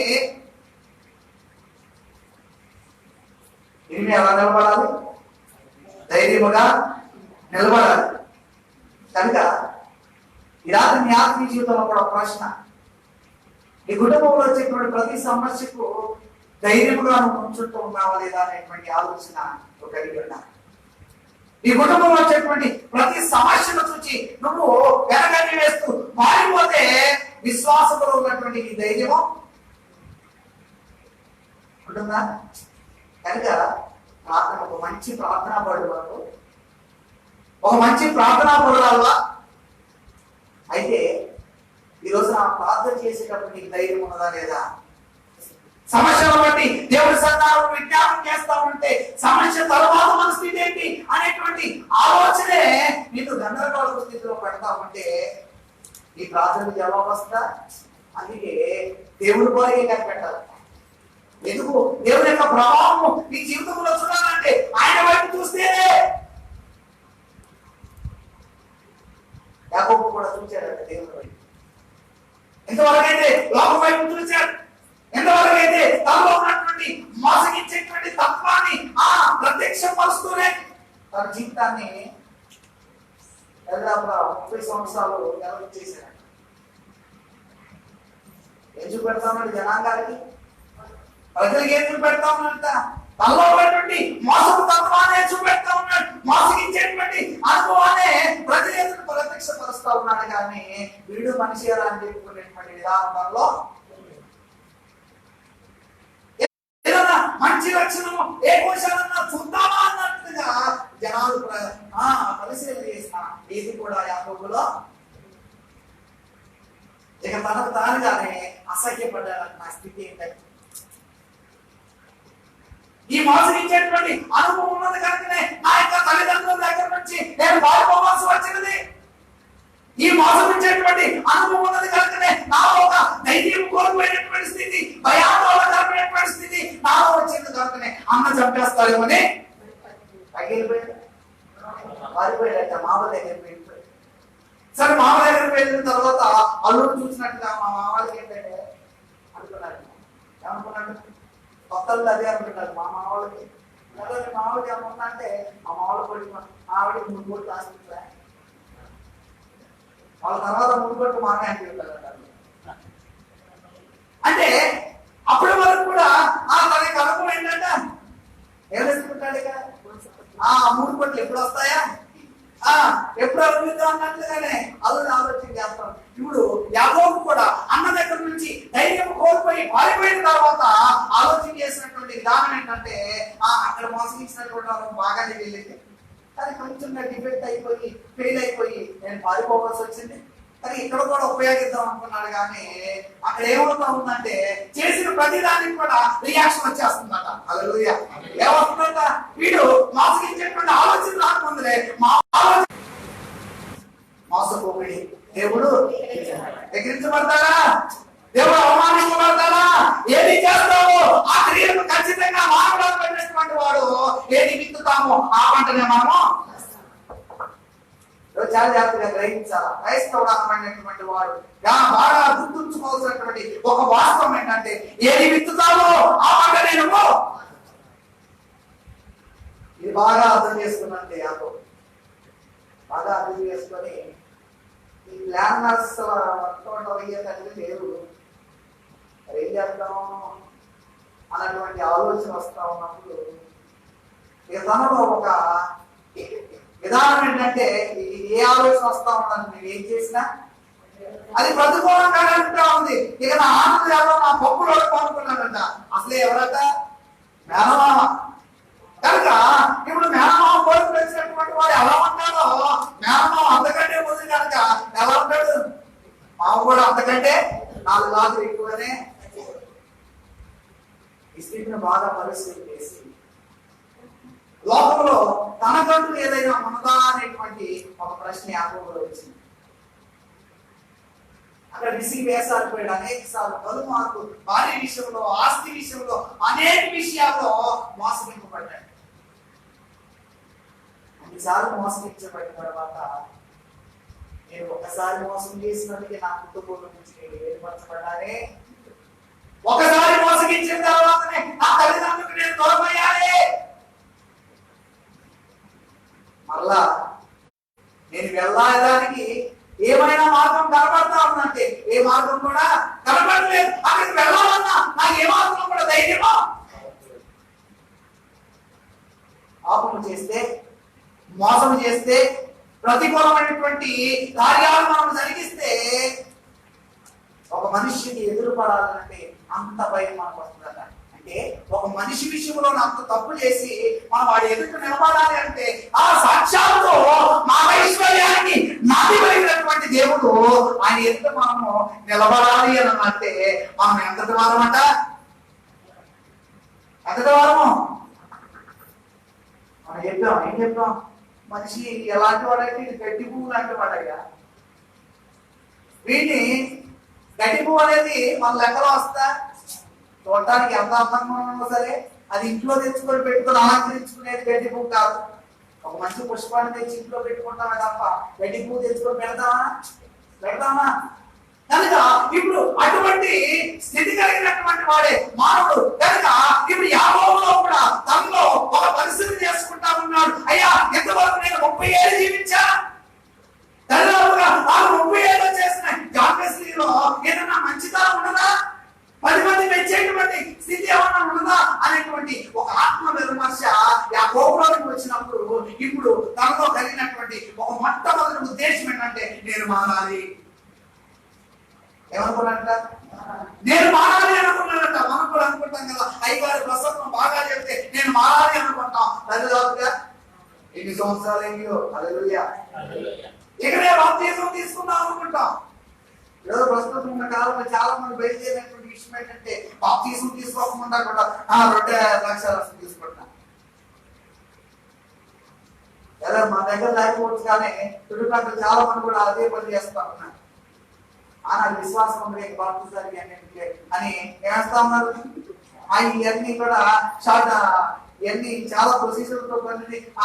ఏటి దగ్గరికి వెళ్ళాలా, అయ్యగారు రావాలా, ముంచాలా, తెల్లబట్టలు వేయాలా, ఫోటోలు వేయాలా, ఇవన్నీ ఫోటోలు తెచ్చి ఇంట్లో పెట్టుకోవాలా, అందరూ అంగీకరించిన తర్వాత మళ్ళీ గుడికి రావాలా, అప్పుడు తీసుకోవాలి. ఎప్పుడు తీసుకోవాలా? మళ్ళీ మొదటి నెల మొదటి ఆదివారంలోనే. ఎంత ప్రొసీజర్ ఎందుకు? మాకు షార్ట్ కట్ కావాలి. ఏం షార్ట్ కట్ అంటే ఎవరైనా సరే వచ్చి ద్రాక్షారసం తీసుకోండి అని అయ్యగారు ఆహ్వానిస్తే చాలు, మేము వచ్చేసి. చాలా మంది కూడా యాకోబు వంటి అయోగ్యత చాలా మంది ఉన్నది. ఏది పొందుకోవడానికి మామ దగ్గర పొందుకోవాలి ఆశపడుతూ ఉన్నాడు, కానీ మామ దగ్గర వస్తుందా? పూచిక పుల్ల కూడా వస్తుందా? మామ దగ్గర నుంచి తెచ్చుకోవాలంటే మామకు కొడుకులు ఉండరా? కొడుకులది ఆస్తి అయినప్పుడు కూతురికి ఏమైనా ఇస్తారా? వెళ్ళినప్పుడే కట్నం ఎక్కువరా అంటే ఇక కట్నంతో పాటు ఈ కూడా ఇస్తారా? యాకోబు ఆశించినది ఏ మాత్రం కూడా అది వీలు పడలేదు. కానీ తనలో వస్తున్నటువంటి మార్పును బట్టి దేవుడు ఒక కార్యం చేశాడు. ఏ కార్యం చేశాడు అంటే, మామైతే అయ్యా చాలా ఉంది అన్నప్పుడు చాలలేనటువంటిదే ఎవరికి ఇస్తా ఉన్నాడు? యాకోబుకి ఇస్తా ఉన్నాడు. చాలా ఉన్నవే అన్నప్పుడు మాత్రమే మామ అన్నప్పుడు చాలా ఉన్నవే ఎవరికి వస్తా ఉన్నాయి? యాకోబుకి వస్తా ఉన్నాయి. అలా ఆశీర్వదిస్తా ఉన్నప్పుడు ఈ ఆశీర్వాదము నా సొంతానికి వచ్చినట్టుగా నేను ఆశీర్వదించబడాలి పడ్డాలని చెప్పేదానికి పరాయి దేశంలో నేను ఆశీర్వదించబడ్డానని చెప్పేది నా గొప్పతనం కాదు. కనుక ఇప్పుడు నేను నా స్వదేశానికి వెళ్ళి నేను అభివృద్ధి పొందాలి. హల్లెలూయా, హల్లెలూయా. అయ్యా మోసగించేటువంటి అనుభవం నువ్వు బందీలు సరే వీడు ఎలా సంపాదించారా? వీడు ఎంతోని ఎన్ని మోసాలు చేసి సంపాదించాడు తెలియదురా? ఆయన ఎన్ని నోళ్ళు కొట్టి సంపాదించాడు నీకు తెలియదురాని తిట్టి పోసే వాళ్ళే తప్ప, దుమ్ము పోసే వాళ్ళే తప్ప వాడిని పొగిడేవారు ఉన్నారా? నీతిగా సంపాదిస్తే దాన్ని ఏమంటాం? ఆశీర్వాదం అంటాం. స్వనీతితో లేకపోతే దుర్బుద్ధితో లేదా మోసగించేటువంటి తత్వంతో మనం సంపాదిస్తే దాన్ని ఏమంటాం? ఎన్ని నోళ్ళు కొట్టాడు అంటావా? అంటావా? కనుక రోజు ఈ స్థితి ఆత్మీయ జీవితంలో పరిశీలన చేసుకుంటే మన మామ గృహమైనటువంటి ఆ యొక్క స్థలము దుష్టుని యొక్క స్థలంగా పరిగణించుకోవాలి. లేకపోతే మనది కానటువంటి స్థలంలో అనేటువంటి భావనను కలిగి ఉండాలి. మనది కాని స్థలంలో నువ్వు ఎంత అభివృద్ధి పోయానో అది నీకు ఆశీర్వాదకరంగా ఆశీర్వాద కిరీటంగా ఎంచుకోరు. కానీ ఏ స్థలంలోనైతే నువ్వు నిశించబడ్డావో, ఏ స్థలంలోనైతే పాపం చేశావో ఆ స్థలంలోనే నీ పాపంలో సాష్టాంగపై నువ్వు రాగలిగినట్లయితే గోపోత్రికుడైనటువంటి దేవుడు సైతము నిన్ను క్షమించడానికి, ఏశావుని ఎదుర్కొంటానికి, తాను చేసినటువంటి తప్పిదాన్ని తన అన్నయ్యతో ప్రత్యక్షపరచుకోవటానికి తనలో ఉన్నటువంటి పశ్చాత్తాపాన్ని ఎలా గమనించాడు అని అంటే దాదాపుగా 7 సార్లు సాష్టాంగపడ్డాడు. యాకోబు 7 సార్లు సాష్టాంగపడ్డాడు. ఎప్పుడు సాష్టాంగపడ్డాడంటే యాకోబు అనుభవం సాష్టాంగపడలేదట. మార్చబడ్డ తర్వాతనే, ఒక కొత్త అనుభవం వచ్చిన తర్వాతనే, దేవుడు పేరు మార్చిన తర్వాతనే, యాకోబు నుండి ఇశ్రాయేలుగా అనగా ఇశ్రాయేలుకు తండ్రిగా నియమించబడిన తర్వాతనే ఇప్పుడు ఎలా నిలబడ్డాడు? పశ్చాత్తాపంతో సాష్టాంగపడుతూ 7 మార్లు తన అన్నిటిగా నేలకు సాష్టాంగపడ్డాడు. ఈరోజు నీ అనుభవంలో ఈ యొక్క తప్పిదముల ద్వారా, నీ ఆలోచనల ద్వారా, నీ మోసగించేటువంటి తత్వం ద్వారా దరిదాపుగా దేవుడికి దూరం అయిపోయావు. అనేక రకాలుగా అనేక ఆలోచనలతో దేవుడికి దూరం అయిపోయి నీది కాని స్థలం అనబడినటువంటి పాప స్థలంలో, దుష్టుని యొక్క ఆలోచనతో అనబడినటువంటి ఆ స్థలంలో, దుష్టునికి కేంద్రీకృతమైనటువంటి ఆ శరీరంలో నువ్వు ఆశీర్వాదం పొందుకోవాలని తపన పడుతున్నావేమో.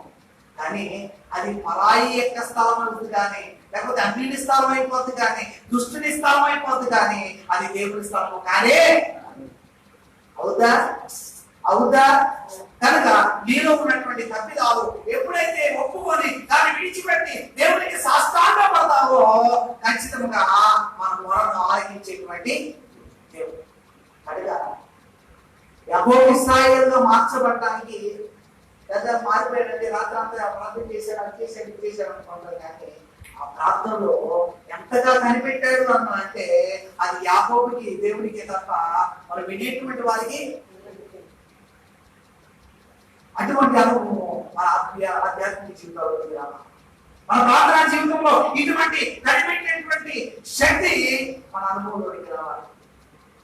అందుకే యెహోవా కొరకు మనము కనిపెడుతున్నప్పుడు, లేకపోతే దేవుడి కొరకు కనిపెడుతున్నప్పుడు, దేవుడి కార్యం కొరకు ఎదురు చూస్తా ఉన్నప్పుడు మనం నిలబడేటువంటి స్థితి ఏంటంటే ధైర్యంతోనే నిలబడాలి. ఎలా నిలబడాలి? ధైర్యంతో నిలబడాలి. కొన్నిసార్లు అనేక సంవత్సరాలు అయిపోతాయి, దేవుడి కొరకు ఎదురు చూస్తామో, దేవుడి సమాధానం కొరకు ఎదురు చూస్తామో, అయ్యా నేను ఏం చేయాలి, అయ్యా నా కుటుంబ పరిస్థితి ఏంటి అనేటువంటి ప్రార్థనలో ఆ సమయం ఆ ప్రార్థనకు జవాబు రావడానికి అనేక సంవత్సరాలు పడవచ్చు. మా వాళ్ళకి దాదాపు 120 సంవత్సరాలు పట్టిందంటే దేవుని యొక్క కార్యం కొరకు కనిపెడతాము. దాదాపు మోషేకి 40 సంవత్సరాలు పట్టిందంట దేవుని యొక్క కార్యం కొరకు కనిపెడతాం. అయినా విసిగిపోలేదు.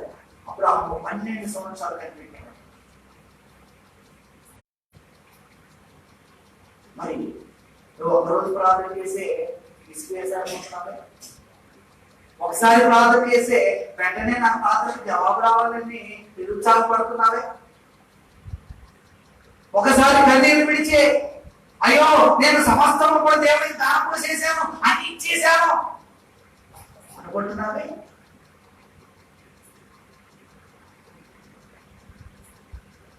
కనిపెట్టేటువంటి అనుభవంలో ధైర్యం చెడిపోయేటువంటి స్థితి లేదు. ధైర్యంగానే ప్రార్థన చేయాలి. హల్లెలూయా. కనుక నీ పాపాన్ని విడిచిపెట్టే నీకు ఖచ్చితంగా వచ్చే ధైర్యం. ఆ ప్రార్థన చేస్తా ఉన్నప్పుడు ఇంకా ధైర్యం లేదు అని అంటే నీ శ్రమ నుంచి ఇంకా భయపడుతున్నామేమో. యెహోషువతో కూడా అదే చెప్పాడు. ఎవరు చెప్తూ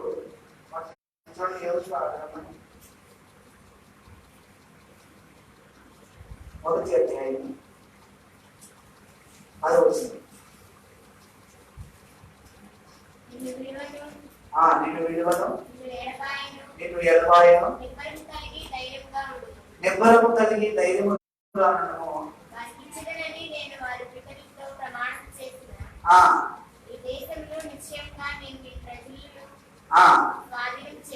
స్వాధీనము. కనుక మోషే తరువాత దాదాపుగా ఇశ్రాయేలు ప్రజల నాయకుడు ఎవరా అనేటువంటి ఒక సందేహంలో దేవుడికి మోషేకు దొరికినటువంటి సమాధానం ఎవరయ్యానంటే యెహోషువ. ఇశ్రాయేలును నడిపించినటువంటి నాయకుడు రెండోవాడు ఎవరంట? యెహోషువ. కనుక యెహోషువను కూడా నిలబెడతా ఉన్నాడు దేవుడు మాట్లాడుతూ, అయ్యా నేను ఏమాత్రం కూడా విడును ఎడబాయను, నిన్ను ప్రమాదంలో విడిచిపెట్టేటువంటి దేవుడు కాదు. నీకు శ్రమ వస్తా ఉన్నప్పుడు నేను నిన్ను విడిచి వెళ్ళిపోయేటువంటి దేవుడిని కాదు. ఏది చేస్తా ఉంటారు చాలా మంది. చేస్తారా? సమయం వచ్చిందని అంటే ఆశ మొత్తం అక్కడే పెట్టుకుంటాం. కానీ చేతులు ఎత్తేసిన తర్వాత మన స్థితి ఏంటంటే అయోమయ స్థితి, ఏం చేయలేనటువంటి నిరుత్సాహ స్థితిలో నిస్సహాయతలో మనం ఉంటాం. కానీ నేను నిస్సహాయతలో పెట్టేటువంటి దేవుడు మన దేవుడు కాదు. నేను చేయి విడిచిపెట్టేటువంటి దేవుడు కాదు. అందుకే అంటా ఉన్నాడు యెహోషువతో, అయ్యా ఇశ్రాయేలు ప్రజలను మోషే వలె నడిపిస్తా ఉన్నప్పుడు నువ్వు ఏమాత్రం కూడా ధైర్యం చెడిపోకుండా నువ్వు ధైర్యముగా నిలబడితే నేను నిన్ను విడువను. దేవుడి కొరకు ధైర్యంగా నిలబడగలవా? దేవుడి యొక్క కార్యం కొరకు నువ్వు నిజముగా ధైర్యంతో నెప్పబడి నువ్వు కనిపెట్టగలవా? కనిపెట్టమంటే ఆశామాషి రావాలి కాదు.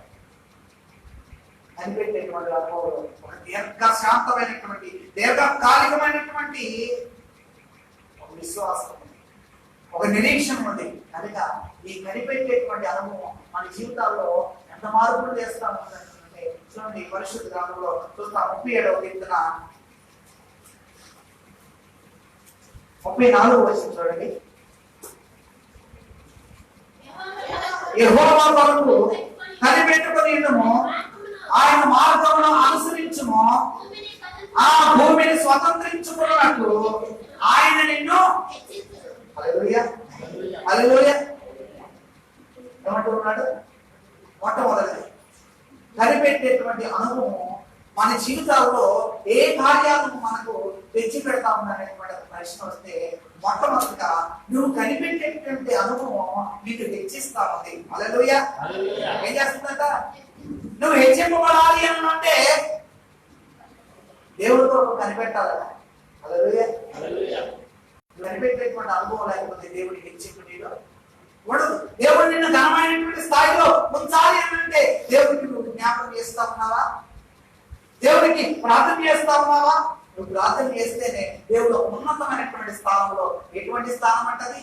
అయా భూమిని స్వతంత్రించుకునేటువంటి స్థానం అంట. ఏ స్థానం?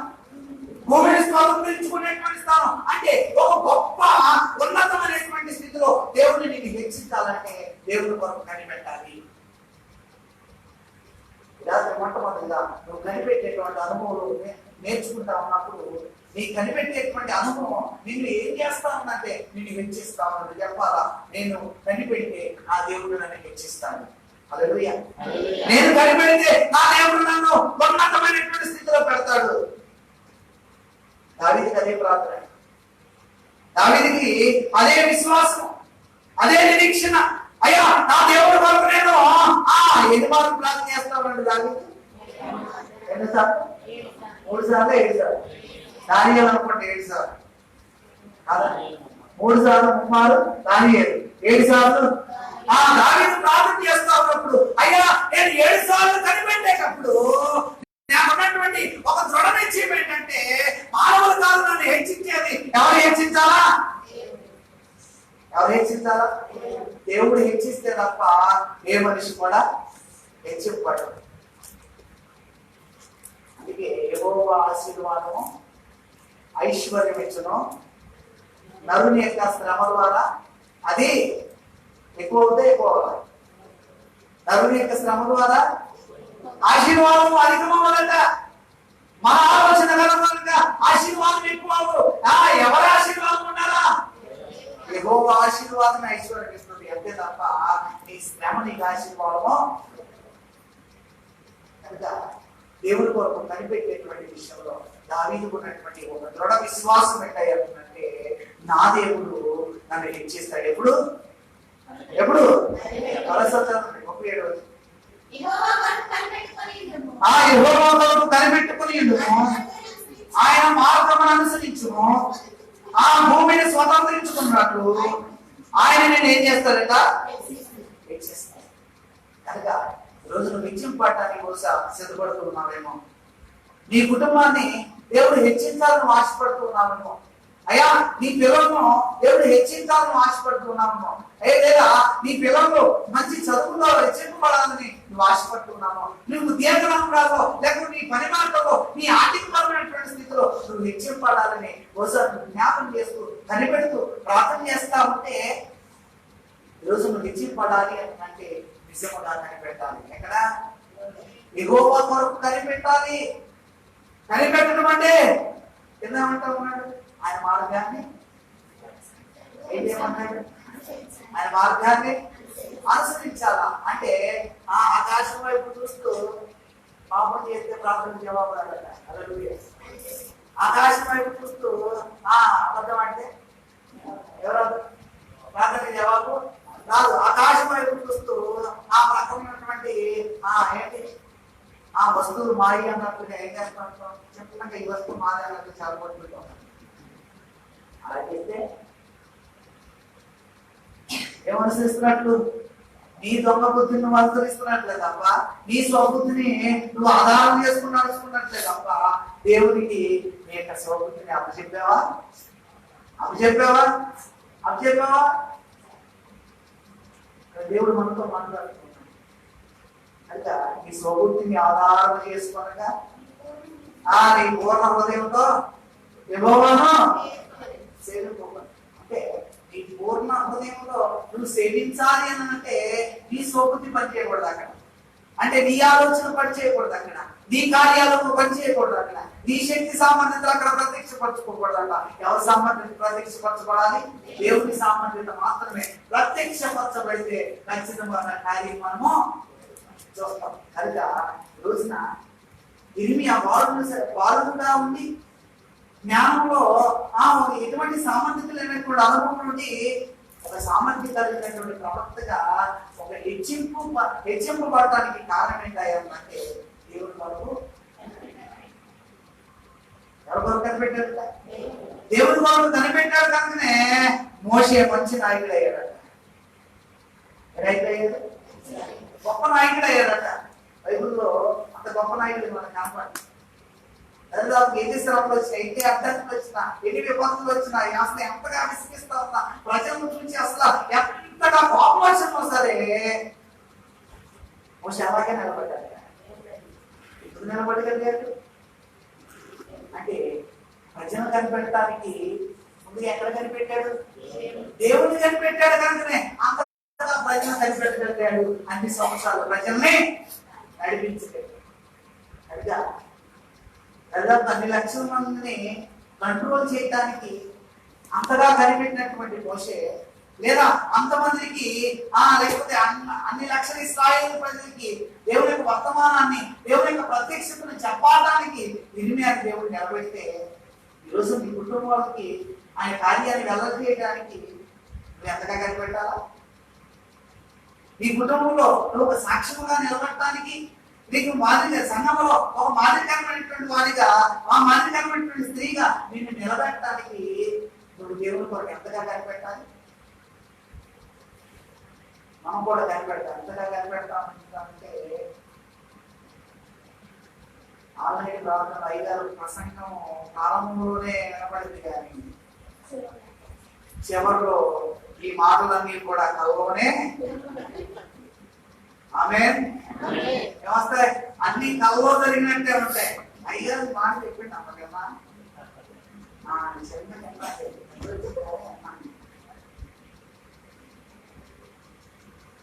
అంటే ఒకటైనా చెవులుకోపోతుందా, చెవులకు పోయి హృదయంలోకి వెళ్తా ఉందా, హృదయంలోకి పోయి మనసులోకి వెళ్తా ఉందా, మనసులోకి వెళ్ళి కార్యాల్లో వస్తా ఉందా, కార్యం విశ్వాసంతో పెడతా ఉందా. ఏమీ చేయకపోతే నిద్ర తప్ప సోమరి ప్రకృతి చూసి నేర్చుకోమంటారు. మనకి ఎలా కనపడుతుంది? ఎంత లోపుగా కనపడుతుంది సేమ. ఎలా కనపడుతుంది? మనం అంత స్థాయిలో ఉండి ఎలా కనపడుతుంది? మైండ్ పార్టికల్ లాగా మనకి ఒక సూక్ష్మ జీవిలాగా మనకి కనపడదు. అంత సూక్ష్మ జీవి మనకి ఎలా కనపడుతుంది? ఖచ్చితంగా మనకున్న శక్తిని బట్టి, సామర్థ్యాన్ని బట్టి, జ్ఞానాన్ని బట్టి, మనకున్న దేహదారులైనటువంటి సేమే. దేవుడు ఏమంటాడు తెలుసా? సామరి బతకస్తా, నిద్రపోతుందా? బతకస్తురాలా? ఎప్పుడు నిద్రపోయే ఓ విశ్వాసురాలా? ఓ విశ్వాసురాలా అడిగేళ్ళు చర్చిలో కూడా కనపడుతుంది, మూల కనపడలేదు. అడిగేది ఏం నేర్చుకోవాలా? జ్ఞానం నేర్చుకో, చక్కగా నడవడం నేర్చుకో, జాగ్రత్త పడటం నేర్చుకో. సమయం ఉండగానే సద్వినియోగపరచుకోవడం నేర్చుకో. ఏ క్షేమం నేర్చుకోమన్నా తెలుసా? మామూలుకి చేతగాని లేదు. ఎక్కడ చూసి నేర్చుకో? ప్రకృతిని చూసి నేర్చుకో, క్షేమను చూసి నేర్చుకో. అది సూక్ష్మ జీవమైనా సరే నీకు కొంచెం జ్ఞానమైనను నేర్పుతా ఉంది. అలగట్లేదు. ఎవరు నేర్పుతుంది?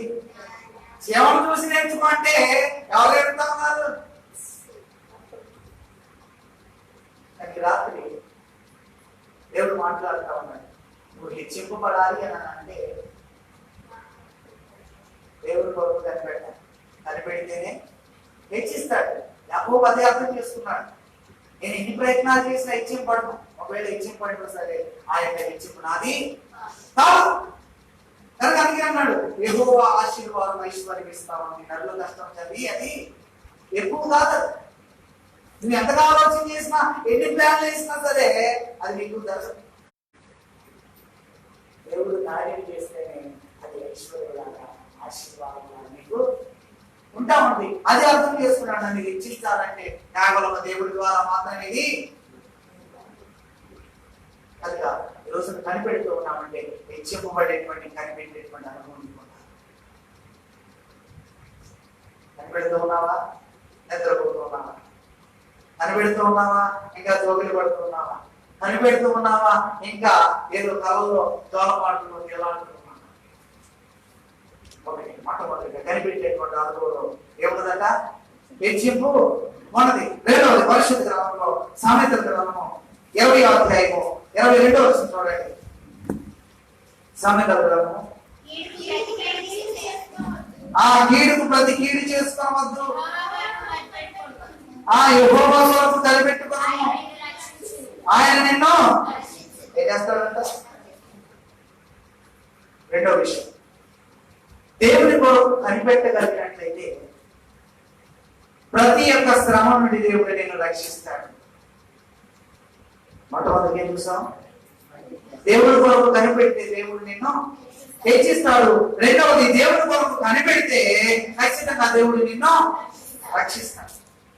యెహోషువను నిలిపిన తర్వాత అతనిలోనైతే ధైర్యం వచ్చేసింది.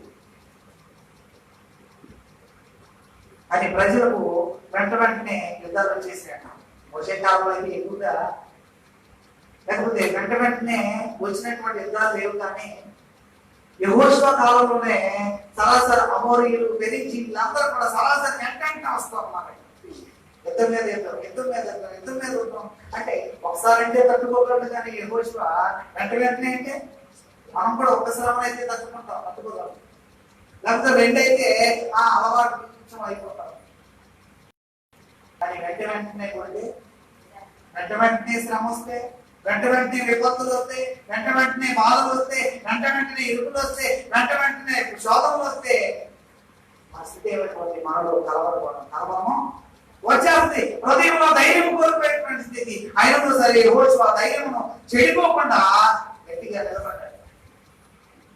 నిలబడి దేవుడే మమ్మల్ని సంరక్షిస్తాడు, దేవుడే రక్షించడానికి సమర్థుడైనటువంటి వాస్తవాన్ని, అయితే దేవుడి వాగ్దానాన్ని చూడిగా నమ్మాడు. మీరు ఊరకనే నిలిచియండి, ఎవరు కార్యం చేయండి, ఎవరు వంతులు నిలబడటమే నీ వంతు. నీ విశ్వాసంలో నిలకడగా నువ్వు నిలబడటమే నీ వంతు.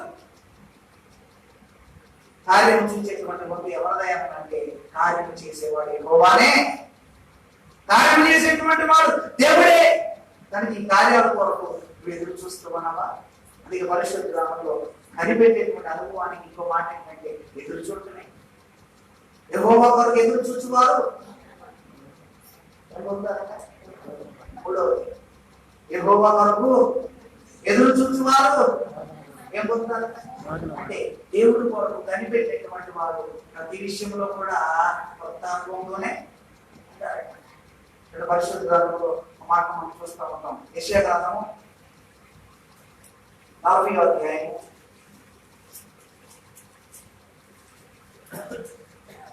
31వ వచనం చూడండి. ఆ యెహోవా కొరకు ఎదురు చూచువారు ఆ నూతన బలమును వారు పక్షి రాజు వలె ఆ రెక్కలు చాపి అలాగుంటారట, ధైర్యంతో వెళ్ళిపోతారట. ఎటువంటి భయం ఉండదు. ఆయన పేరు పెట్టినట్ట పక్షి రాజు అన్నట. పక్షుల్లోకెల్లా రాజు. కనుక ఈ రోజున దేవుని కొరకు కనిపెట్టగలిగినట్లయితే ఈ రోజున ఎలా ఉంటారట? నువ్వు రాజు వలే ధైర్యంగా ఉంటావు. రాజు ఎలా ఉంటాడట? ఏ విషయానికి జంకడాలి నమ్ముతాడా? జంకితే వాడు రాజే. అందుకే దేవుడు నీలో కూడా ఒక రాజతత్వాన్ని చూస్తా ఉన్నాడు. ధైర్యాన్నే చూడాలని ఆశపడుతూ ఉన్నాడు. తిరిగి ఆత్మను దేవుడు ఇవ్వలేదట. ఏమివ్వలేదు? ఏమిచ్చాడు మనకు? ఏమిచ్చాడు? ఒక ధైర్యపూర్వమైనటువంటి ఆత్మనే ఇచ్చాడే కానీ తిరిగి ఆత్మను ఇచ్చాడా? అయ్యా నేను ఇంకా తెలిసానటువంటి వారు నేను చెప్తాను మాట ఏంటంటే మీరు విశ్వాసులు కాదు. ఇంకా నాలో దేం భయం ఉందండి, చీకట్లో నేను మామూలుగా సర్వసాధారణంగా టాయిలెట్ కూడా వెళ్ళలేనటువంటి వారు ఇంకా ఏం చెప్పాలని అంటే ఇంకా నీలో వెలుగు రాలేదనే చెప్పాలి. ఏమాత్మ ఉంది ఇంకా? ఏమాత్మ? తిరిగాత్మ. నీ ఇంట్లో నీవే లైట్ ఆఫ్ చేసి ఆ మూలకి వెళ్ళలేవు. వెళ్ళగలవా? వెళ్ళగలవా? ఇప్పుడు ఒకళ్ళే వెళ్ళి గమ్మని పని వెళ్ళమంటే వెళ్తారా?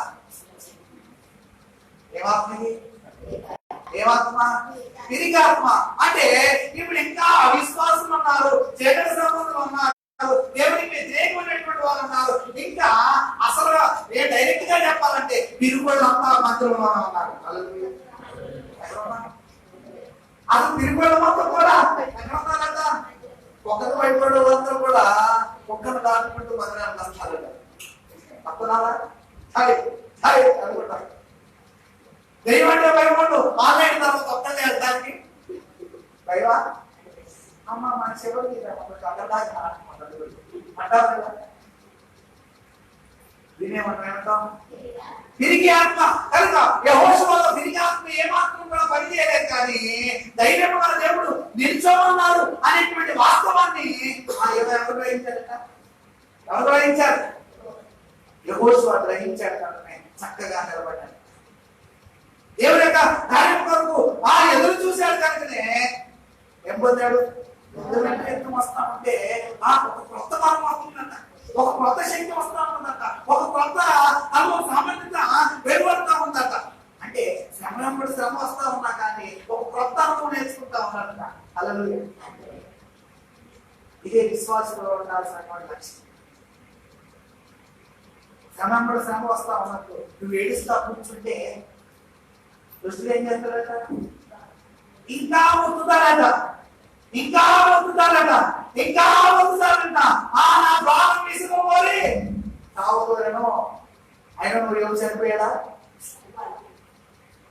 ఇది నాకు వచ్చినటువంటి దేహంలో ఉన్నటువంటి రోగంలో, లేకపోతే నా పిల్లలు చనిపోయాడనేటువంటి బాధకో, లేకపోతే నా ఆస్తి మొత్తం నేను కోల్పోయాలనేటువంటి వేదనం, లేకపోతే నా పశువుని మామూలు యావత్తును కూడా తీసుకెళ్లిపోయారు, దోచేసుకున్నారు అనేటువంటి దుఃఖము తనలో లేదు. కానీ ఎందుకు చావకూడను అనేటువంటి మాట అక్కడ ఉంటే అంతగా విసిగించిందట. ఎవరో భార్య విసిగించిందా? సాధారణ రూపేనా భార్య తీసుకిచ్చిందట. లేకపోతే చెప్తారు భార్య పూర్ణ భార్య పోరుంటే తన ప్రాణము విసిగిపోయి చావబోరును అనేటువంటి మాట మనకు. అంతేగాని వెంటనే చావబోరు అనేటువంటి ఆలోచన వచ్చింది కనుక వెంటనే చనిపోదామని చెప్పుకోలేదట, లేకపోతే చనిపోదాం అనేటువంటి మార్గాన్ని ఎంచుకోలేదట. ఈరోజు నిలబడ్డాడు, స్థిరంగా నిలబడ్డాడు కనుక కోల్పోయినది యావత్తు ఇప్పుడు రెండంతలుగా పొందుకున్నాడు. అది తిరిగి ఆత్మతో ఉంటే ఏమైపోయాడు? యోగుడు చనిపోయేవాడు. ఈరోజు యోగు గురించి మనం ఏం నేర్చుకున్నామట? ఈరోజు నేర్చుకోగలుగుతున్నామంటే ధైర్యం కలిగినటువంటి ఆత్మతో తన శ్రమలతో పోరాడట, తనకు వచ్చినటువంటి విపత్తులతో పోరాడట. కనుక నీకు వస్తున్నటువంటి శ్రమలో నువ్వు పోరాడగలుగుతున్నావా? శ్రమను చూసి దాక్కుని అయా దేవుడు ఇచ్చేటువంటి నూతన బలాన్ని నువ్వు పొందుకోలేక దాక్కుంటూ ఉన్నావేమో. నువ్వు దొంగలాగా భయాలను గురై ధైర్యం కోల్పోయి ఈ శ్రమలు చాటునే రాకపోతూ ఉన్నా. కానీ దాక్కునేటువంటి అనుభవాన్ని దేవుడి నుంచి కోరుకుంటే కానీ నూతన బలం పొందుకొని పక్షిరాజు అనే రెక్కలు చాపి నిండారుగా రెక్కలు చాపి ధైర్యంతో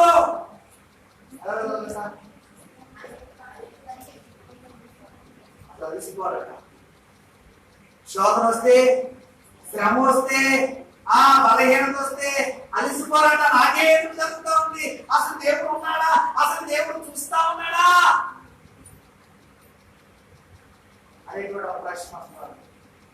దేవుడు అంటా ఉన్నాడు, దేవుడి కొరకు కనిపెట్టి నూతన బలాన్ని పొందుకుంటాం.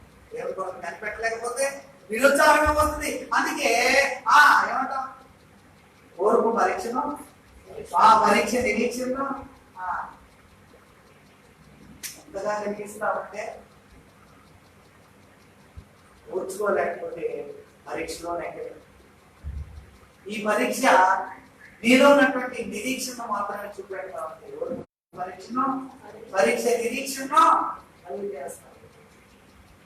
మరిగా నువ్వు చేసేటువంటి ప్రార్థన బహుశా సమాధానం రాకపోతే ఆయన ఎంతగా కనపెట్టడం మాకు సమాధానం రావట్లేదు విసుగు వేసానికి నువ్వు అక్కడ పడవేస్తే ప్రార్థన జీవితాన్ని అక్కడే నువ్వు ముగించేస్తే నూతన వచ్చినటువంటి మొదటి శ్రమలోనే నువ్వు నిన్ను తొక్కివేయటానికి ఎవరు వస్తారు? దుష్టుడు తొక్కుతున్న వాళ్ళకి నూతన ఫలం పొందుకోవాలి. దుష్టుడు నీకు పెడుతున్నటువంటి చిక్కులు పోతే ఎలా చూపించుకోవాలంట? నిన్ను నీవే దేవుడు ఒక నిజమైనటువంటి విశ్వాసిగా చూపెట్టుకొని జరుగుతున్నావా? ఒకటి, దేవుడి కొరకు కనిపెడితే దేవుడు నిన్ను హెచ్చిస్తాడు. రెండవది, దేవుడి కొరకు కనిపెడితే ఏమవుతుందంట? దేవుడు నిన్ను రక్షిస్తాడు. ఆ దేవుడి కొరకు కనిపెడితే ఏం చేస్తాడంట? నూతన బలాన్ని మనము పొందుకుంటాం. శ్రమ చూసి దాపుకో. నాలుగోదిగా మనం చూస్తే చూడండి, పరిశుద్ధ గ్రంథంలో యెషయా గ్రంథము 30వ అధ్యాయము 18వ వచనం ఆఖరిగా యెషయా గ్రంథము కావున మీ యందు దయ చూపవలెనని యెహోవా ఆలస్యము చేయుచున్నాడు. మిమ్మును కరుణింపవలెనని ఆయన నిలువబడి ఉన్నాడు. యెహోవా న్యాయము తీర్చు దేవుడు. ఆయన నిమిత్తము కనిపెట్టుకున్న వారందరూ కూడా ఎదురు చేస్తా ఉంటాడు. అయ్యా అనేక సంవత్సరాల నుంచి ప్రార్థన చేస్తా ఉన్నాం కదా అయ్యా, ఎప్పుడో దానియేలు గారి నుంచి ఈ ప్రార్థన చేస్తా ఉన్నాం. మళ్ళా మా మోజస్మారయ్య గారు వచ్చారు, మళ్ళా కొత్త అయ్య గారు వస్తారు, మళ్ళా కొత్త అయ్య గారు వస్తారు, మళ్ళా కొత్త ఇన్నయ్య గారు మారిన ఆ ప్రార్థన మాత్రం ఎందుకు ఆలస్యం చేస్తా ఉన్నాడు దేవుడు అంటే ఆయన దాని మీద దయ చూపాలని ఆశపడుతున్నాడు. హల్లెలూయా, హల్లెలూయా. అంటే ప్రతి దాన్ని కూడా మనం పాజిటివ్ గా ఆలోచన చేయాలన్న. పాజిటివ్ గా ఆలోచన చేసినాడు. నాకు ఎందుకు చేయలేదు అంటో దేవుడు నేనంటే ఇష్టం లేదు దేవుడికి అని అంటే నిరుత్సాహంలోకి వెళ్ళిపోతాం. అసలు ఎందుకు చేయలేదు దేవుడు, నాకు దేవుడే చేయడం అనమాట అనేటువంటిది రెండో కాలం. కానీ దావీదుకు ఉన్నటువంటి ఒక పాజిటివ్ మెసేజ్ అంటే ఆయన కొరకు కనిపెడితే నేను పక్షిరాజు వలె ఎలా వెళ్తాను? రెక్కలు సాపి ఎలా వెళ్తాను? నూతన బాగుంటే వెళ్తానంట. ఎన్ని శ్రమలు వచ్చిందో సరే కానీ ఎదుర్కొనే వెళ్తాను. 10 సార్లు అయినా సరే, 10 మార్లు అయినా సరే, 7 సార్లు అయినా సరే, 7 దావీదుకున్నటువంటి ఇంకో విషయం ఏంటంటే నా మాట మనం చూస్తాం పరిశుద్ధ గ్రంథంలో 25వ అధ్యాయం 25వ కీర్తన 15వ వచనం చూడండి. నా కరదృష్టి ఎల్లప్పుడూ యెహోవా వైపునకే తిరిగి ఉన్నది. ఆయన నా పాదమును ఎక్కడి నుంచి విడిపిస్తాడంట? నేను ఇక చిక్కుపడతా ఉన్నాను అనుకున్నటువంటి స్థితిలో నుండి దేవుడు నన్ను నా కన్నులు యావత్తు కూడా ఎక్కడున్నాయట? నా కన్నులు దేవుడు వైపు వస్తా ఉన్నాయి. నా దగ్గర ఉన్నటువంటి ఇల్లును బట్టి కాదు, నా దగ్గర ఉన్నటువంటి మానాన్ని బట్టి కాదు, లేకపోతే నాకు ఉన్నటువంటి కులాన్ని బట్టి కాదు, రోజులను బట్టి కాదు, నాకు ఉన్నటువంటి బంగారాన్ని బట్టి కాదు, నాకు ఉన్నటువంటి వెనకున్నటువంటి నా సేవకుని బట్టి కాదు. నా కన్నులు ఎక్కడికి వస్తాయి? నా యొక్క సేవకులు అయితే ఎక్కడ చూస్తారట? ఎప్పుడు శత్రువులు వస్తారా, ఎప్పుడు సౌరు సైన్యం వస్తుందా, వెంటనే గిరి తీసేసుకొని బాణాలు వేసేద్దామని చూస్తారు. కానీ నా కన్నులు అయితే ఎక్కడికి వస్తున్నాయి? దేవుడు వైపు చూస్తారు. కనుక ఈరోజు లోకంలో ఉన్నటువంటి వారు చాలా విషయాన్ని రాసి పెట్టుకున్నారు. కన్నులు అడుగుకొస్తారేమో, వాడు చేస్తాడే, వీడి చేస్తాడే, వాడు సహాయం చేస్తాడే, వీడి సహాయం చేస్తాడే అని మనం ఎదురు చూస్తే ఏం పొందుతారట? మనుషులు నమ్ముకోండి కంటే యెహోవాను ఆశ్రయించిన మేలు. నా కన్నులు ఎక్కడ ఉన్నాయట? దేవుడి వైపే. నువ్వు చూస్తా ఉన్నావా? దేవుడి వైపు చూస్తా ఉన్నావా? దేవుడి వైపు చూడగలిగినట్లయితే నీ కన్నులు ఎక్కడ ఉన్నాయి? లోతు బారి వలె వెనకే ఉంటే పుస్తకం పడిపోతాయి. పరిగిరా, నీ ప్రార్థన ఎక్కడ పోదట? ఉప్పు స్తంభంలో నుంచి ఆకాశానికి వెళ్తామంటే ఉప్పు స్తంభం ప్రార్థన చేయలేదు చేతదా? కనుక ఇప్పుడు దావీదు చేస్తున్నటువంటి విజ్ఞాపన అంటే నా కన్నులు యావత్తు కూడా ఎక్కడ ఉన్నాయి? యెహోవా వైపే ఉన్నాయి. నువ్వు కూడా ప్రార్థన చేస్తా ఉన్నావు, నీ కన్నులు ఎట్లా ఉన్నాయి? దేవుడి వైపు చూస్తా ఉన్నావు అనుకుంటావు, కానీ ఆలోచన యావత్తు కూడా ఎక్కడ ఉన్నాయి?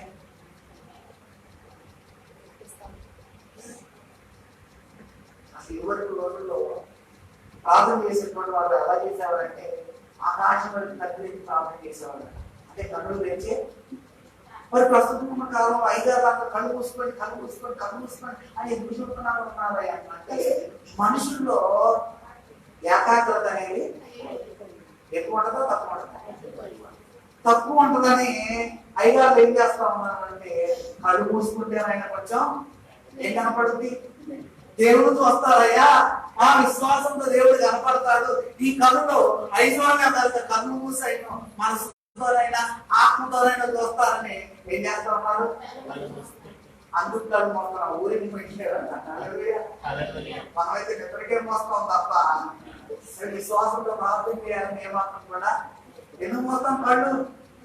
అసలు కళ్ళు మూసి ప్రార్థన ఎందుకు చేస్తున్నాం అనే విషయం కూడా చాలా మందికి తెలియదు. అయ్యారు కళ్ళు మనం అసలు మనకంటే బిగించే వాళ్ళు ఎవరు కూడా లేదు. అంత గట్టిగా చేస్తాం, గట్టిగా బిగిస్తే ఎవరు రాదు? దేవుడు రాదు. ఏం బిగించాలా? ఆత్మను బిగించాలా గట్టిగా. ఎలా బిగించాలా? ఆత్మను బిగించి మాలో ఉన్నటువంటి ఆ ధైర్యహీనత అనేది, ధైర్యం కోల్పోయేటువంటి స్థితిని పక్కకు పడేసి ధైర్యంగా నిలబడతా ఉన్నాం అనేటువంటి ధైర్యంతో నిలబడితే యెహోషువ వస్తున్నాసైనా ధైర్యం కోరుకుంటాను నిలబడ్డాడు. మోసేకున్న అనుభవం యెహోషువలో లేదు, ఇలా అని నిలబడ్డాడు. దాని కారణం ఎవరు తెలుసా? దేవుని శక్తి అక్కడ నిలబెట్టి. ఈరోజు నిన్ను నిలబెట్టేటువంటి సామాన్యత నీ కొడుకులు కూడా లేదు. హల్లెలూయా. నీ కొడుకులు నీకు ఇవే పెట్టరు. పెడతారా? మనం వృద్ధాప్య ఆదివారం రోజులు ఈ మాట చెప్తున్నాను. ఎక్కడంటే అది ప్యారిస్ లో ఎక్కడో దోసల పాలన, అది వెతుక్కుంటూ దాదాపుగా 150 కిలోమీటర్లు ఒక నదిగా ఉంది. ఆడికి వెళ్ళి అమ్మ వయోవృద్ధులారా, మిమ్మల్ని మీ కోడలు బాగా చూసుకుంటా ఉన్నారా, మీ కొడుకులు బాగా చూసుకుంటా ఉన్నారంటే అందరూ ప్రశ్నార్థికే. అమ్మ కోడలారా, మీ యొక్క అత్తమామను బాగా చూసుకుంటారా, మీ అమ్మా నాన్న బాగా చూసుకుంటారా అని అడిగితే కోడలందరూ కూడా చేతి పెట్టారు. అది ఎవరి నుంచి ముసలి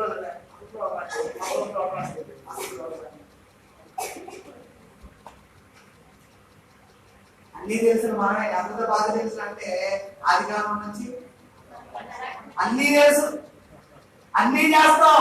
మనం ఏం చెప్పాం? అయ్యగారి కంటే ముందుగా అసలు వాక్యం తేవకముందు వచ్చేది ఎవరికి? విశ్వాసానికి ఏమవుతాయి వాక్యాలు? అసలు ఆయన గుర్తు రాకుండా పక్క నుంచి తీయాలంటే ఎవరో అందిస్తూనే.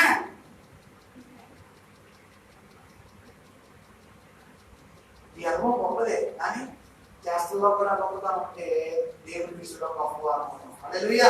నాలుగో విషయం ఏంటంటే ఆ దేవుడి కొరకు కనిపెడితే నువ్వు ఎవరమాట? ధన్యుడివే. ఇప్పుడు చెప్పండి, నేను ధన్యుడాలని చెప్పుకోవాలి. చెప్పండి, చేతులే చెప్పండి. అలా చెప్తారు, నేను ధన్యుడాలనే. ఎందుకు?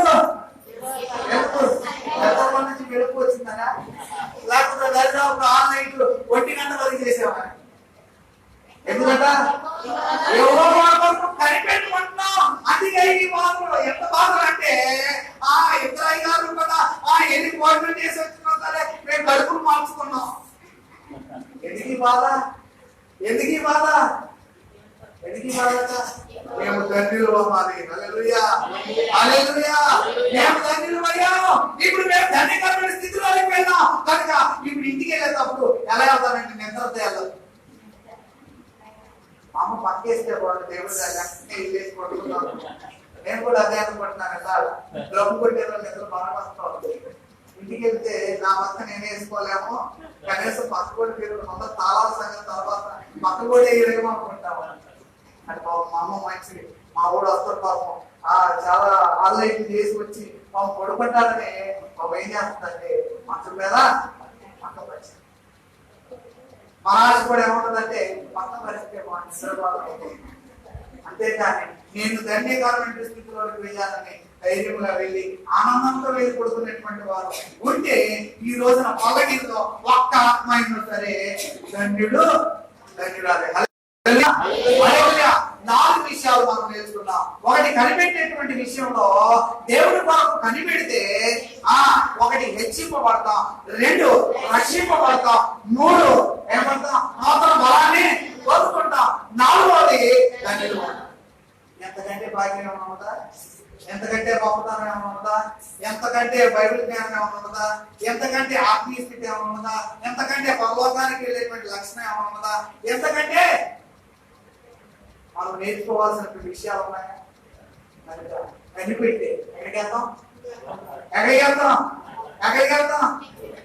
వందల సురక్షతకి ఈ లోకంలో ఉన్నాం, తర్వాత ఎక్కడ పరలోకానికి వెళ్తాం. కనుక ఈ లోకంలో కనిపెట్టేటువంటి అనుభవం లేకపోతే ఒకటి హెచ్చింపు ఉండదు, 2 రక్షింపబడలేవు, ప్రతి విషయంలో చిక్కులు, ప్రతి విషయంలో ఇబ్బందులు చూచి ఆ దుష్టుడు నొక్కుతున్నంత కొద్ది నువ్వు నొక్కబడతావే తప్ప లేచి ఏ విషయం నిలబడవు. అంతే తప్ప ఇంకా ఏమైపోతాం? నూతన బలాన్ని కూడా పొందుకోలేము. ఎప్పుడు కూడా దాక్కుంటూనే ఉంటా. పక్షులు ఏం చేస్తుంది? పక్షుల్లోకి వెళ్ళా గొప్ప రాసు ధైర్యం కలిగి ఎలా అవుతుందంట? రెక్కలు చాచి పైకి వెళ్తుందంట. అంటే దేవుళ్ళు ఎంత ఆనందిస్తుందంటే ఆ పిల్లలు ఆనందిస్తాడు కదా. ఎలాగ వెళ్తాడు? వాడు ఆడుకుంటుందా ఈ రెక్కలు చాపి. అంటే వీడికి ఈ ఆట ఆడేటప్పుడు అలా కూడా ఎక్కడ తేలినట్టుంటది? ఆకాశంలో తేలినట్టు. అంటే వీడి చేతులతోనే బయటకు అవుతున్నాడు. హల్లెలూయా. అంటే ఇప్పుడు ఈ ఆనందం ఏంటంటే మనం దేవుడితో ప్రయాణం చేస్తా ఉన్నాం. ఏ ప్రయాణం? ఎక్కడదా? ఫ్లైట్ ఎక్కకపోయినా సరే దేవుడితో నిద్రలో ఫ్లైట్ ఎక్కుతాం. హల్లెలూయా. ఎక్కడ ఫ్లైట్ ఎక్కుతూ వెళ్తాం, నూతన బలాన్ని పొందుకుంటూ రెక్కలు చాపి వెళ్తాం. 4వది ఏంటంట? ధన్యుడు అవుతాం. బైబిల్లో ధన్యుడు అనేటువంటి మాట కంటే గొప్ప మాట లేదు. దేవుడి పరిశుద్ధ వాటిని అన్నింటిలో నియమించింది కాక ఆమె ప్రార్థన చేసుకుందాం. మన దగ్గర ముగింపు ప్రార్థన దైవసేవ నుంచి ప్రార్థన చేస్తాం.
ఎవరైనా వారు 7